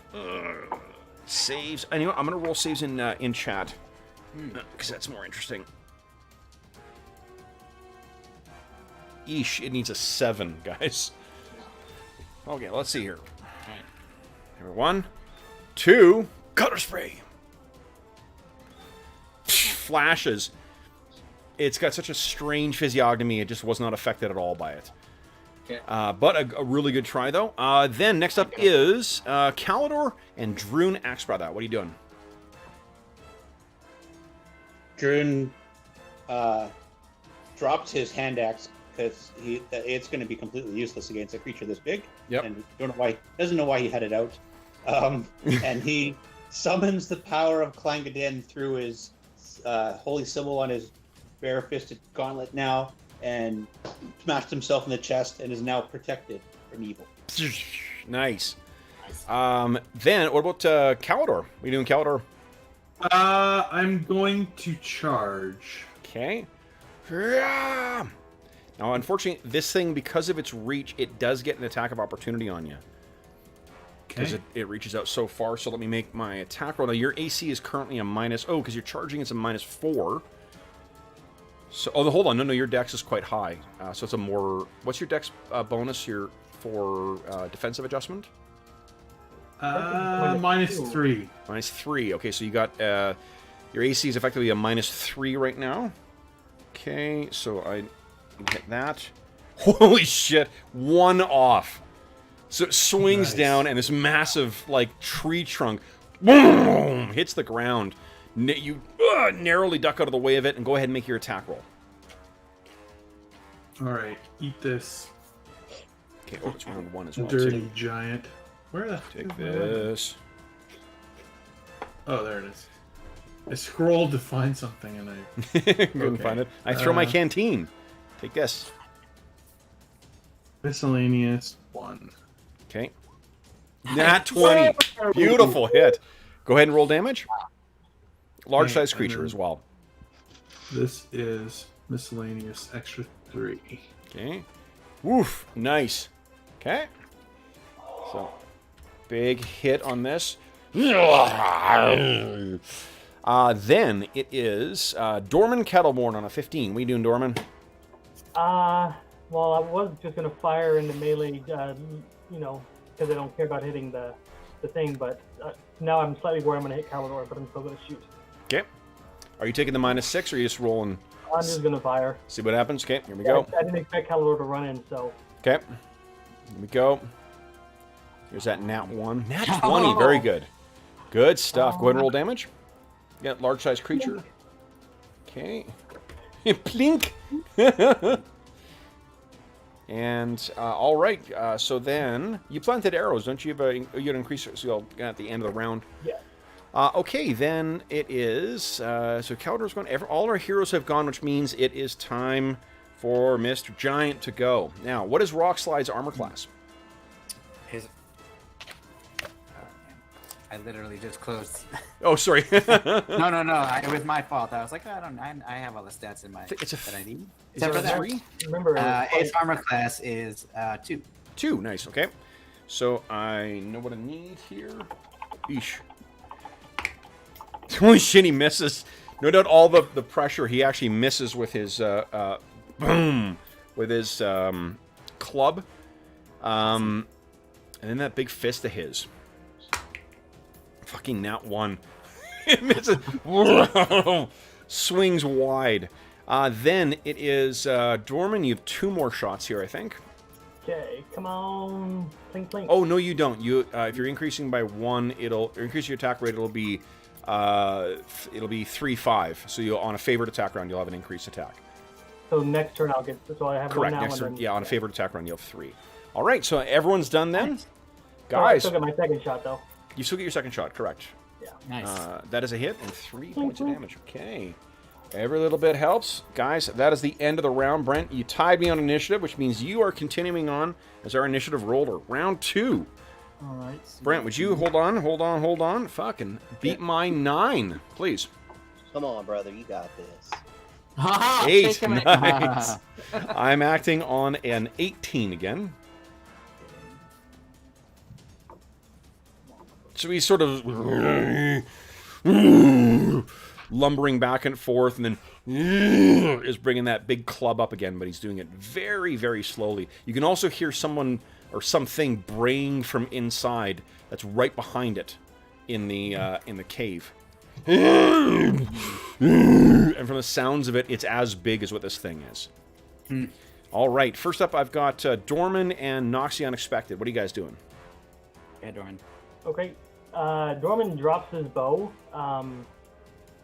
casts does a whole bunch of symbols, and casts enlarge person on, or enlarge on rock slide.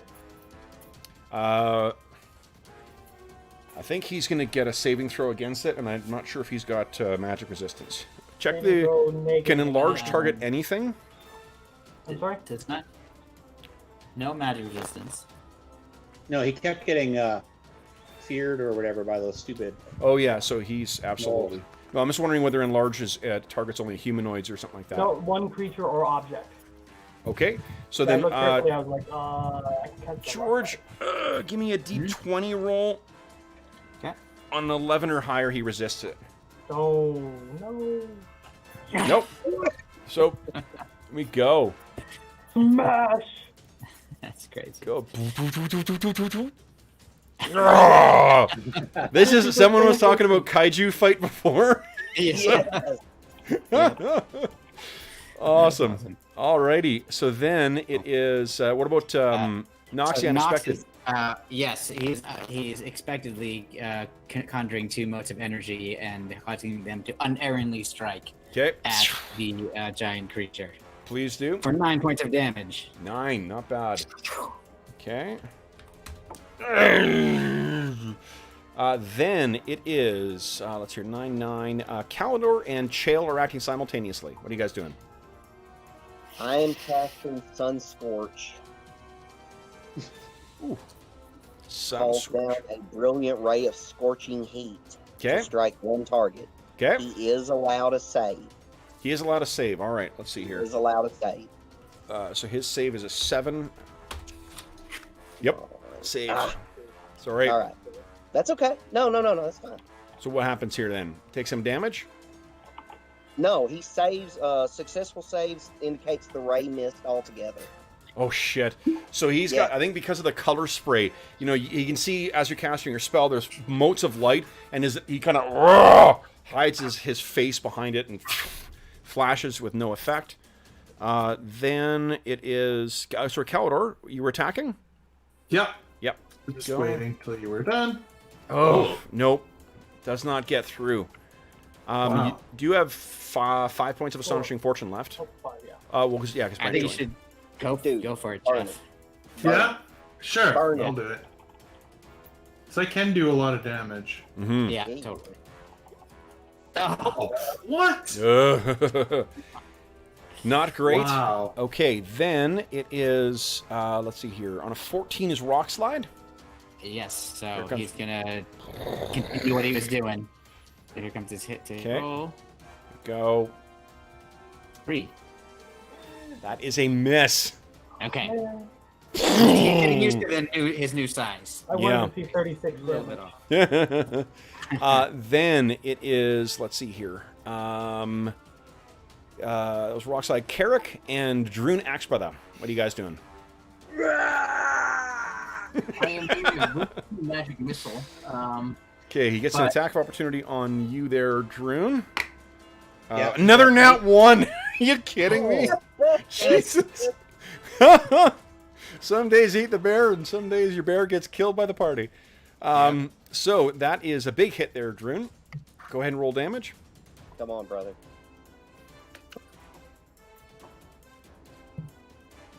Bella. Oh, this is your great axe. Holy shit. Nice. Oh, man. Yowza. All right. Look at that. It's howling in pain from where you hit it right in the side of the calf. You can hear the snapping of tendons. It's going to be walking with an even more uneven gait now. That's Druin. Carrick. I'm sorry, were you casting Magic Missile there, Brent? Yes. Okay, so go ahead and roll damage. Your level... Oh, 2 points! All right, so it does live to... Okay, so on... Is this an even round? This is an even round, but it gets to make its attack first. And I charge, so I don't get that. Yeah, so Rock Slide missed it. Druin is the last thing to hurt it. I think it's going to try and hit Druin. So Druin, your AC versus Giants is what? So I think you get that Dwarven bonus, don't you? Yeah, I get a -4 to its attack roll. To its attack roll. Okay, so your AC is currently a 3? Currently a 3. 3, it's okay. 3 because of the So effectively it's a Silverbeard. -1. Okay, so let's see if I can roll another nat 1 here. No, I rolled a 17, so that's different. So this big club comes crashing down. Full DR will apply against this, but you do take 15 points of damage from when it crashes down on you. Then, this is favored round, so we have Calidor making your second attack. Yeah. There we go. Come on. Nice. Yes. Yes, that's a hit. Go ahead and roll damage. See what's behind this thing in a second. Oh, just enough. So you slash at this thing's other knee, and it forcing it to drop down, and then you skewer this thing right through the eye, which allows then, as it falls down into the water, allows the opening. Boom, boom, boom, boom, boom.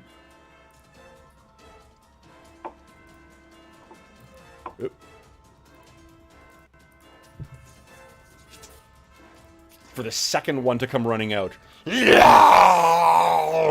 With its giant club, and I'm going to make one attack on Calidor. Again, you're -3, so I need a really high roll here. 18 will do it.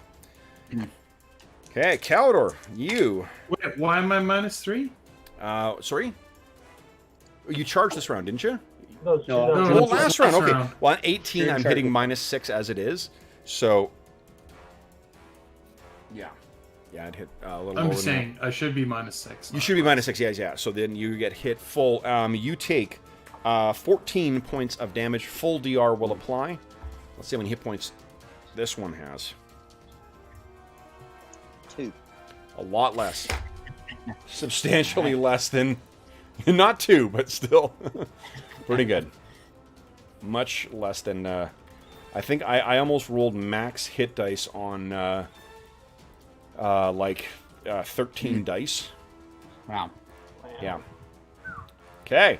So that's the end of round 2, guys. Druin, you have your second attack now. No, I charged, so I don't get a Oh, you charge. Okay. I don't think anyone else has second attacks here. Great. So we're at the end of the round. Brent, we're on to round 3.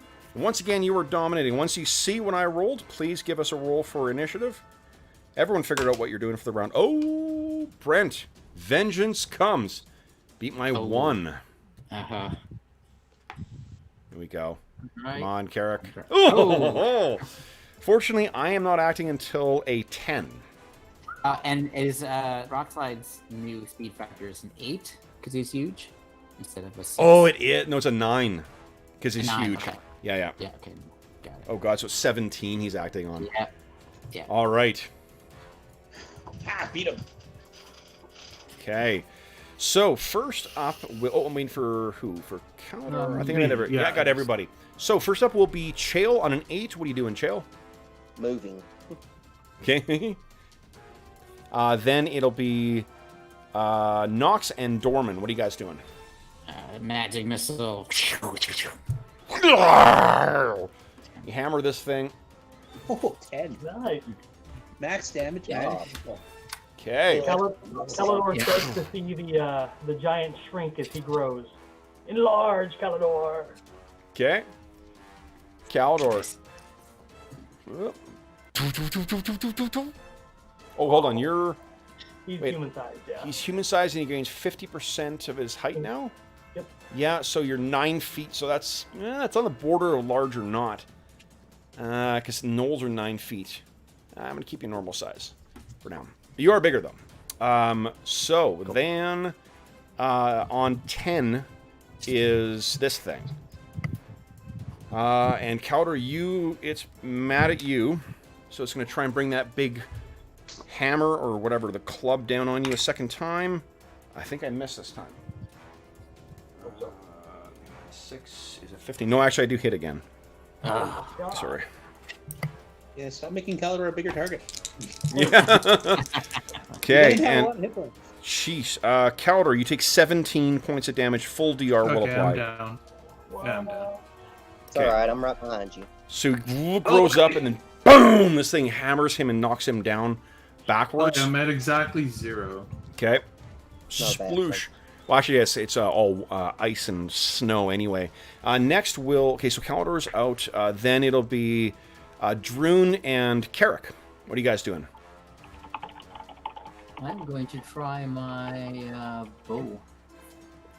Well, so you can draw your bow and use it. Okay. Druin. Sheesh. You want to use that yeah. point? Yeah, you should. We have points. You have Yep. lots of astonishing Yeah, we fortune do. left. Spend them, man. Spend them. Yep. Go. Oh, you kidding? Oh, I thought that was the same. Okay, no. No. Still not quite good enough. Carrick, go ahead and make. Oh, so if you're using your bow, I think I'm -1 to hit because I'm not proficient, but it's magical. So -2 from the non-proficiency, +1 from the. remember, it's not. Make sure you read what your weapons do. The bow you have is not a +1 magic weapon. Oh right, it's just +9. So Yep. yeah, -2. Yep. So go ahead and make your attack roll. Yeah, let me just adjust that here. Okay. And here we go.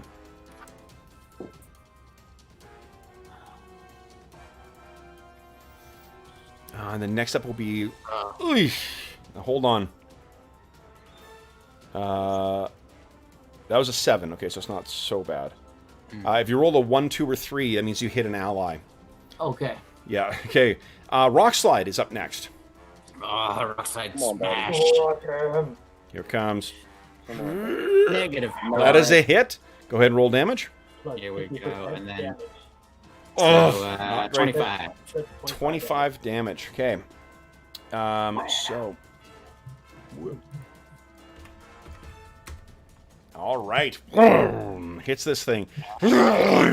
Having felled Caldor, it'll direct its attention back on Rock Slide. That is it, I believe, for the round, guys. So we're on to round 4. Once again, a favored round. And, Brent, we thank you for your service as initiative roller. We'll be shuffling over to George now. Alright. George, oh man, back to, would you kindly beat my 9, please? All right, let's see what I do here. Oh. All right, so I'm on an 18. Here we go.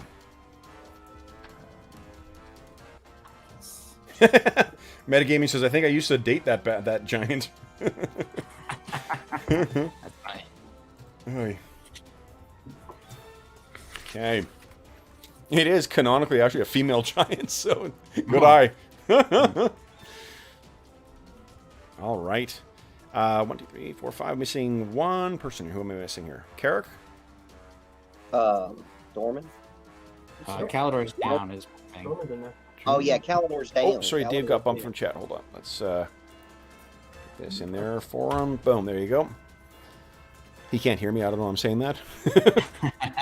Who figured it out? All right, first up is then Noxy Unexpected. What unexpected action do you have for us? Well, he saw Caldor go down, so he's going to use up his last magic missile. Okay. So here he goes. Shoot Oh, Caldor 7, while nice. he's down. On Yeah, Caldor. he's gonna make sure he's dead. Now's my time to strike. The enemy from within. Okay, so that is a hit. Well, you were playing October faction here? Come on. Then it is Dorman Kettleborn. Yeah, Dorman and my Caliber going down, so he's gonna step up 5 feet And lean down and start casting a new spell, and green energy motes float around him as he lets loose a melts acid arrow. Okay. Oh, that didn't work. C5. He shits the bed. Awesome. Well done. Woo, woo, woo, woo, woo. Oh, shit. Like Forgot to charge this thing. So what do I need to do here? Is there a save against it? No, I have to hit him. I missed. Oh, okay. You missed? I rolled an 8, so I didn't hit it. Oh, shoot. So flies off. All right. That was Dorman. Next up is Chael and Druin Axebrother. What are you guys doing? All right, so Chael is going to Carrick. move. Okay. Chael is going to move in, kind of straddle over Calidor, make sure he's kind of protected. And then he's going to attack with Fofang and hope for the best. Okay. Okay, now because you moved in close, it does get an attack of opportunity on you because of its reach. Right. 13, which means I hit an AC of 0. See, No, I hit an AC minus 4. Oh, Yeah, okay. Big on So the your heart. tag, Chael goes running in. Now remember, Chael, you can attack from up to 10 feet away, right? yeah, and I was trying to protect Calidor. Really. I love the RP. You're going to get, assuming you survive this, you will get an RP bonus for that. So you take 18 points of damage. Oh yeah, I can. Full DR will apply. So if you've got whatever your DR is. 17. And then please make an attack on this thing. Please, please, please. Where's my knife? There we go. If I ever needed it, now is the time. There we go. Come on. Big money. Oh! Not quite You enough. guys thought before I did. You want Astonishing Fortune that? Big hit. Yeah, what have we got? 2 left? We'll have 2 after this one. Okay, yeah, so I'm definitely going to burn it. Okay. There we go. Oh, Full nice. Fang. Okay. Come on. One more time. Oh! It hit you, so hold on. That triggers its defensive thing, remember? Oh, where is the... yeah, that's right. He takes damage from that. Well, I have to make a... I gotta make a save versus breath weapon. Oops, that's Yeah, the... save. Let me make a save versus breath weapon. Yeah, I succeed. So, Okay. all right. So Dave does 7 points of damage. Make your second attack there, Chael. Sheepers.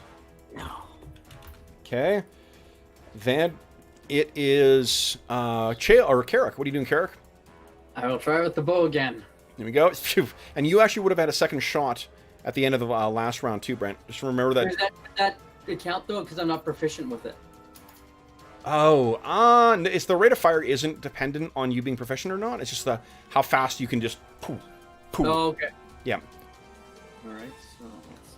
Both to your to the party's benefit and misfortune. Yeah. You can shoot twice around. You can hit two allies around. I think Yeah, the way turns out goblin archers are really effective. Okay, so that's a miss. It shatters on this thing's big, thick hide. Then it is rock slide. Can you take it down before this thing gets to attack again? He's gonna try. Rock slide. Use the Smash. force. Here it comes. No. Oh no! Okay, but astonishing fortune. Nope, can't astonishing fortune on followers. Oh, that's right. Yep, that's So right. it boom slams into the wall. This thing gets to attack. Now the big question is, the last thing to damage it is Druin. Okay, but Druin was hard to hit though, because your effective AC is a -1 right now. So I need to, I'll roll in chat because it's fucking funny. I'll roll. I need a 10 or higher to hit you. I don't like these odds. So bring this big hammer down and whoa! Now, nice. Amazing. Boom! It goes down. We are the greatest of all time. That is the Next, guidance of the din protecting me. Absolutely. That silver beard of yours. Carrick, you have second volley. If you want to make your attack. Sure. I will give it a shot. Here we go. Shot, literally. Phew. Let's see. Yeah. Come on. It's mid. Oh no! Oh no! Oh no! Can I use a finder of astonishing fortune, you guys? Yes. Yes, you can. Yeah. Let's hope I don't do that again. Okay. Gotta say the last one for Calidor though. Oh my gosh. Okay, let's try. Hopefully this is better. Come on, roll 20. Don't let me down. Yeah. Break it down. Okay. Okay, it's only a 9. So, Okay, all I'm right. gonna get up with this bow. Yeah, jeez. Okay, then it is. This is, and Brent, like for rules as written, what you do is when you hit, you roll even odds against everything, and then it's adjusted for height, and then you see randomly what it hits in a melee. You're just like, well, I don't know, let's just see what happens. It is. This is a more generous version. I think that's the end of the round, guys. So we're into round 5. We'll quickly. I think we can finish this off. I know we're just over, guys, but this one more round of this should, unless you guys completely screw it up. Let's see here. George, would you kindly beat my 7, please? Let's see. 3. Yeah, I'm not until a 16. Like the whole party goes before me. In my giant deformed form. Deformed form. There is some quality alliteration. You guys show up for the big monster fights, but you stay for poorly constructed sentences. It's everyone's number in there. Knox got a 3. Who am I missing here? Who? Me. Oh, right, because you're down. Of course. All right, so first up then is Knox the Unexpected on a 3. What are you doing, Knox? He's just going to start moving back as he saw that Calidor is down, and he's going to get ready to go Now, down Knox, there. I don't want to tell you how to do your job. I honestly, I hadn't thought of this before. I don't think you can see anything down there. Because remember, it's 40 feet up, and then they're only at its height, it's only 20 feet, and you're 20 feet away from the edge. Okay. I had moved back after I summoned Rockside, so I could have been here this whole time. Yeah, that's fine. That's fine. But this time, at this point, I'm not gonna. I have out of magic missiles anyway, so I'm gonna start at this point now from here, moving back 20 feet. On my way down. Sounds good. Then it is Dorman Kettleborn. What do you got on deck here, Dorman? Dorman reaches for his belt, nabs a potion, and swirls his cape around him. Yep. And flickers, fades right behind Chael. Okay, well, you disappear on this round. It's 6 rounds later, right? Oh, no, it's a turn count. It says turn 6 is when I disappear, and turn 10 No. It's an action of 6 to do this. Oh. Yep. Okay, so 9. And then you reappear. I think it's 6 after that.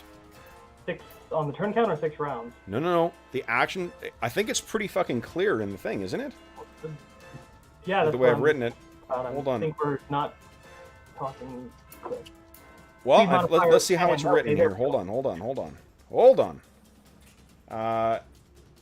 Flicker Cloak. 5.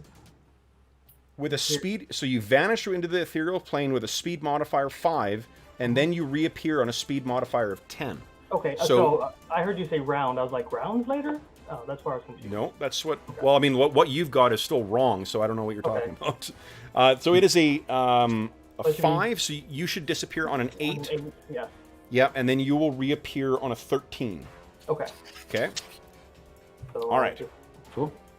So you are in the ethereal plane right now, and it's up to 75 away you can move too. So if you want to move elsewhere, that's super cool though.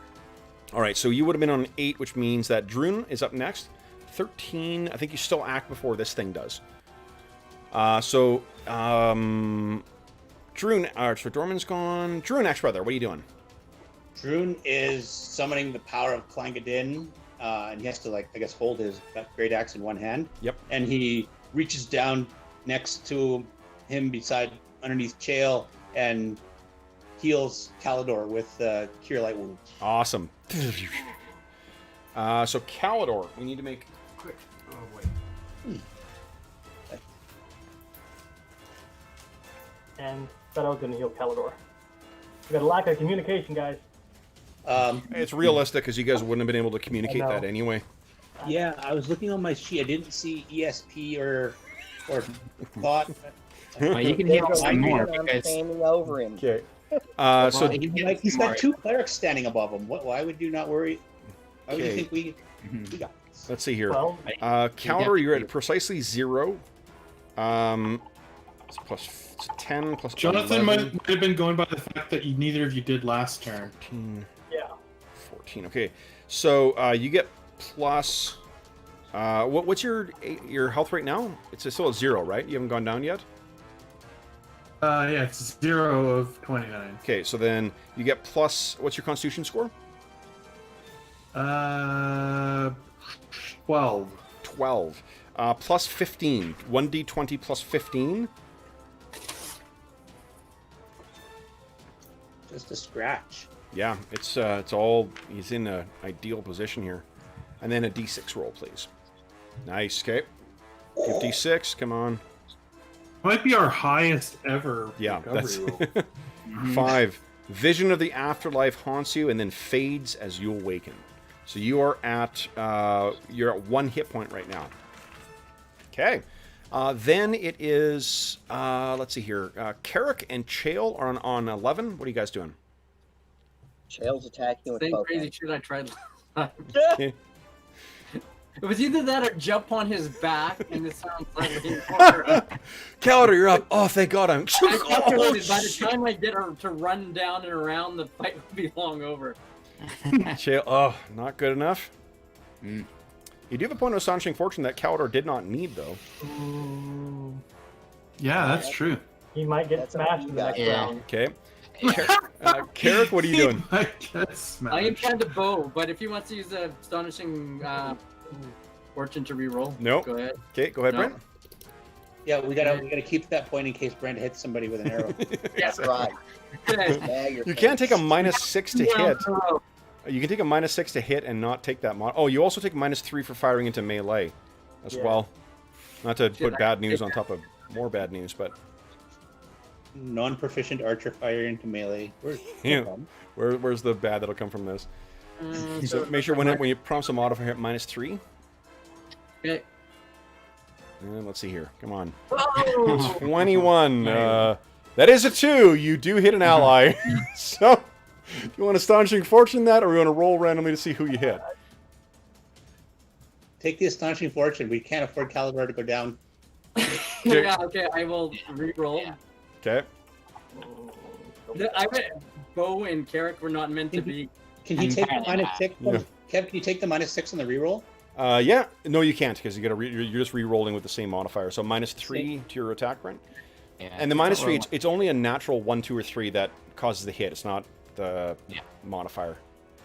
So you can do this. Here we go. Yeah, nice. Not bad. So you still don't hit, but you don't hit your allies. So there's that.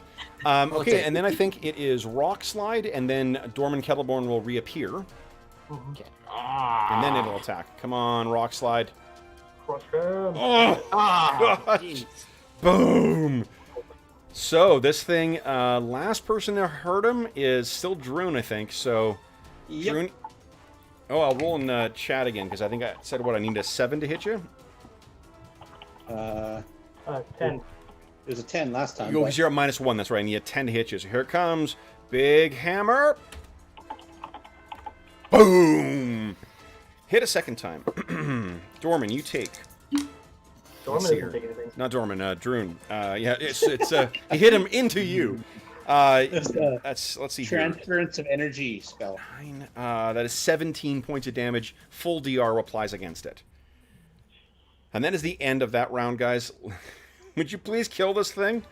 I want to be able to give you guys the XP for this. We could do it. We could do it. Okay. So then, George, you are still in charge here. You're still kicking my ass Yep. with initiative. Well, Let's see if I can make Come it on, George. easier for you. Try and beat my 10, will you? all right, I can do it. No, you can't. All right, so this is a favored round for everybody. And it is on... I'm not until 16, so I think all of you guys... Or 19, so you guys all act before me. Do I get an action this round, or do I just get to stand up? Yeah. No, you can... Remember, standing up is half your move. So Okay. If you're getting your weapons ready and your shield ready, that's, So what if I don't get my shield ready? you can get you can retrieve your sword from the ground, and that's your action. Standing up, grabbing your sword. Can I attack from the ground? No. Remember, retrieving stuff from the ground, that's your action. You're only able to attack when you're getting a weapon ready if you're drawing it from a scabbard. Okay. So, Well, then I do nothing but get my stuff. okay. Get on a defensive thing. Oh, no, I think one of you guys is going to have to shift somewhere. Chael, why don't we Yeah, shift do you you want back me because to- you got that. Yeah, I was gonna ask. Okay, and there. And then Calder's at 1 hit point. All right. Do I have everybody in there now? Who am I missing? What am I gonna do? I'll just. Okay, nice. All right, guys. So first up will be Calidor, Carrick, and Knox the Unexpected. What are you guys doing? I'm guessing moving. Useless with a bow, so he's going to run to try and get down there. Okay. Remember, you can choose to run. You lose some AC, but you can move up to double your move, which would be 16 squares. So I'll let you guys make those moves. Dorman, you were up next on an 11. What are you doing? Druin's getting enlarged. Okay. Druin, you are big. Nice. Then it is Chael and Druin Axebrother. Nice, Druin. Big hit. Come on. 50% damage. Boom. So, Druin, this thing staggers forward. You're able to you know, seeing this thing having knocked your ally down, seeing it hammer you again, I think you do, you sort of kick its club to the side, so it stumbles forward a bit, enough for you to swing up and down and hit it square in the center of its forehead, killing the second deformed giant. Are you looking at... You already started talking when I hadn't even rolled the damage yet. Were you looking at Chael's hit roll? Oh, I was looking at the hit roll.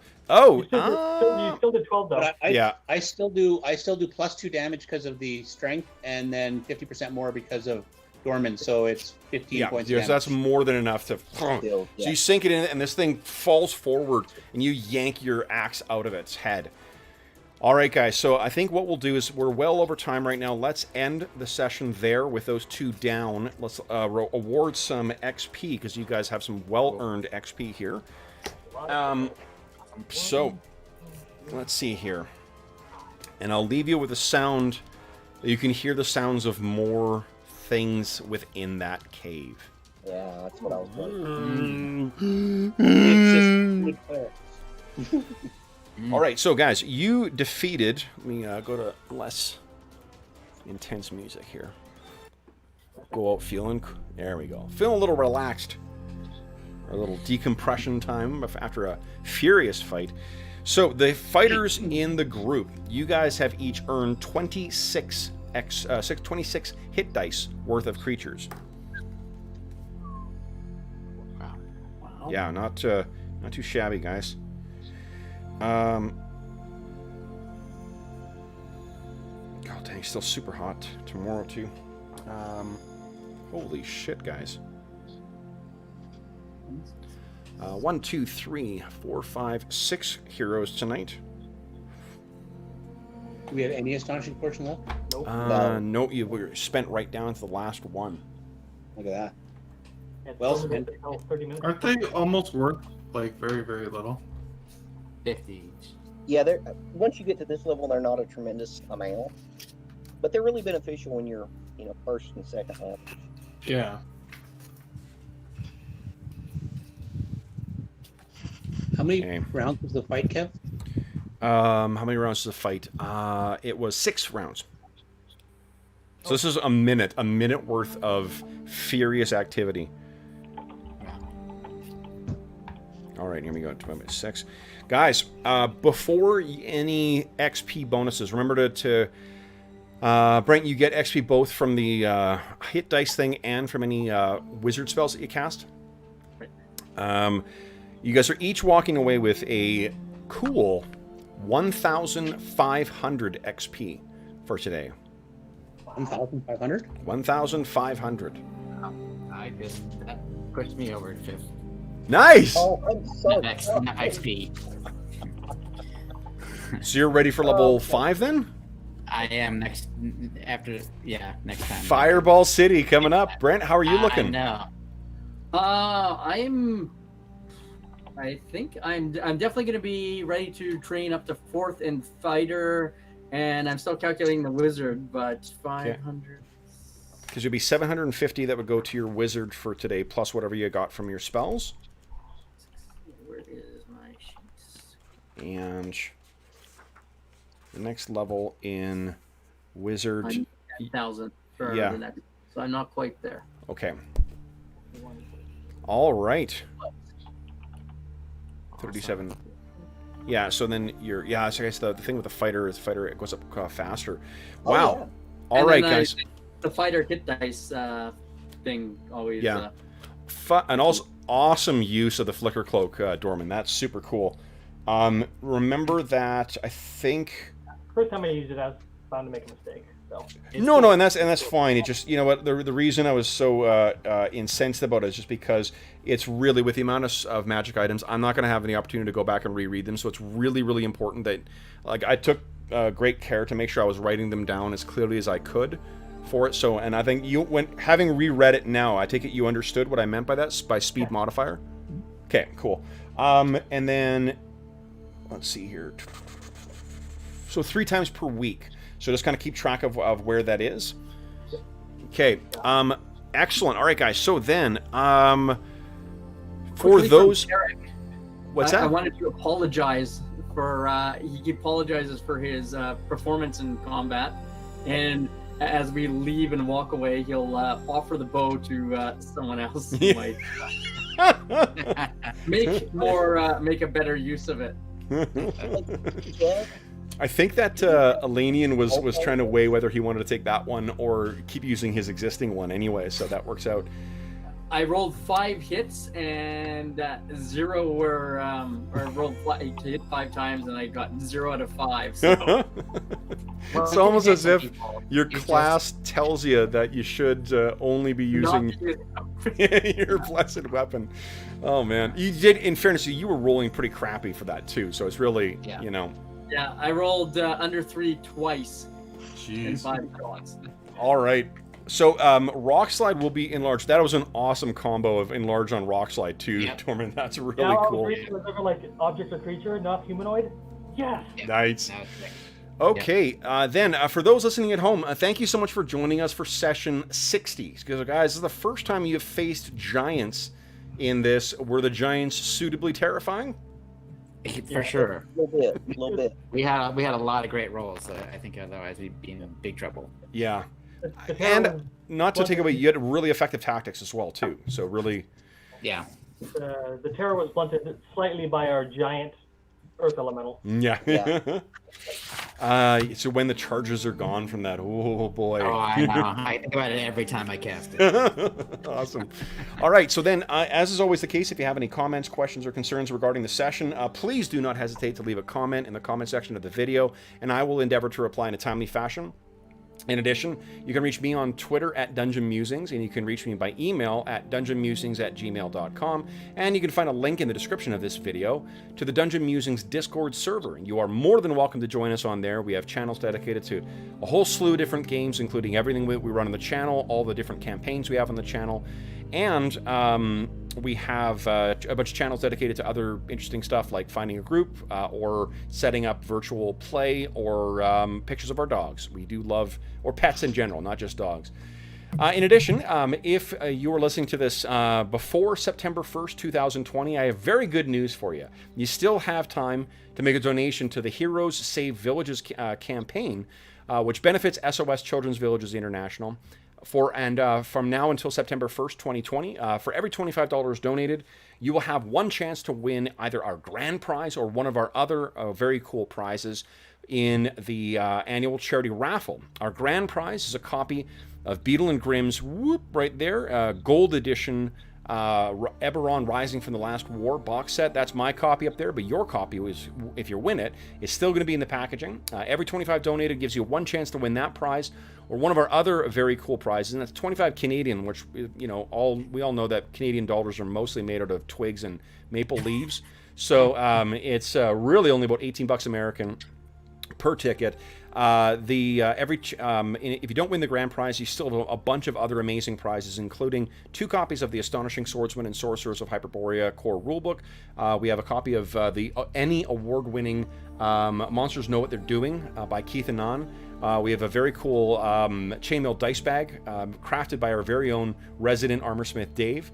We have some amazing zines from Hobbs, our regular player Jason Hobbs, and we also have a Skittermander dice bag. We have a bunch of cool stuff from the Dungeon Musings Red Bubble shop, including some t-shirts and some posters and some other cool stuff like water bottles or whatever you choose to select as a larger prize. But anyway, lots of great prizes, and the best thing is every donation goes directly to SOS Children's Villages International. None of it goes to us. None of it goes to any other middleman. Everything goes to help the over 80,000 orphaned and abandoned children who benefit from that. So you get an amazing opportunity to win some really cool gaming stuff and to help out some kids who could really use the help. Last but not least, I do want to give a big thank you to my players for tonight. So guys, congratulations on your first foray hunting giants. So George, Jeff, Dave, Will, John, and Brent, thank you so much for joining me tonight, guys. This was a shit ton of fun. And for those listening at home as well, I forgot, if you did enjoy the session, be sure to, and you don't want to miss any future sessions, 60 down, 60 more to go. Be sure to click on subscribe and the bell icon to be notified when we go live. You can also find the schedule for Dungeon Musings, the Dungeon Musings YouTube channel, on the YouTube channel's community tab every Sunday night, and you can find it on the Dungeon Musings Discord server and on Twitter. And if you did enjoy the session, please be sure to click on the like, because the thumbs up has helped us to say a big thank you to our players. And I just yesterday dropped the last copy of this into the mail, so George will be getting it. Thanks to our very generous viewers and the donors on the Dungeon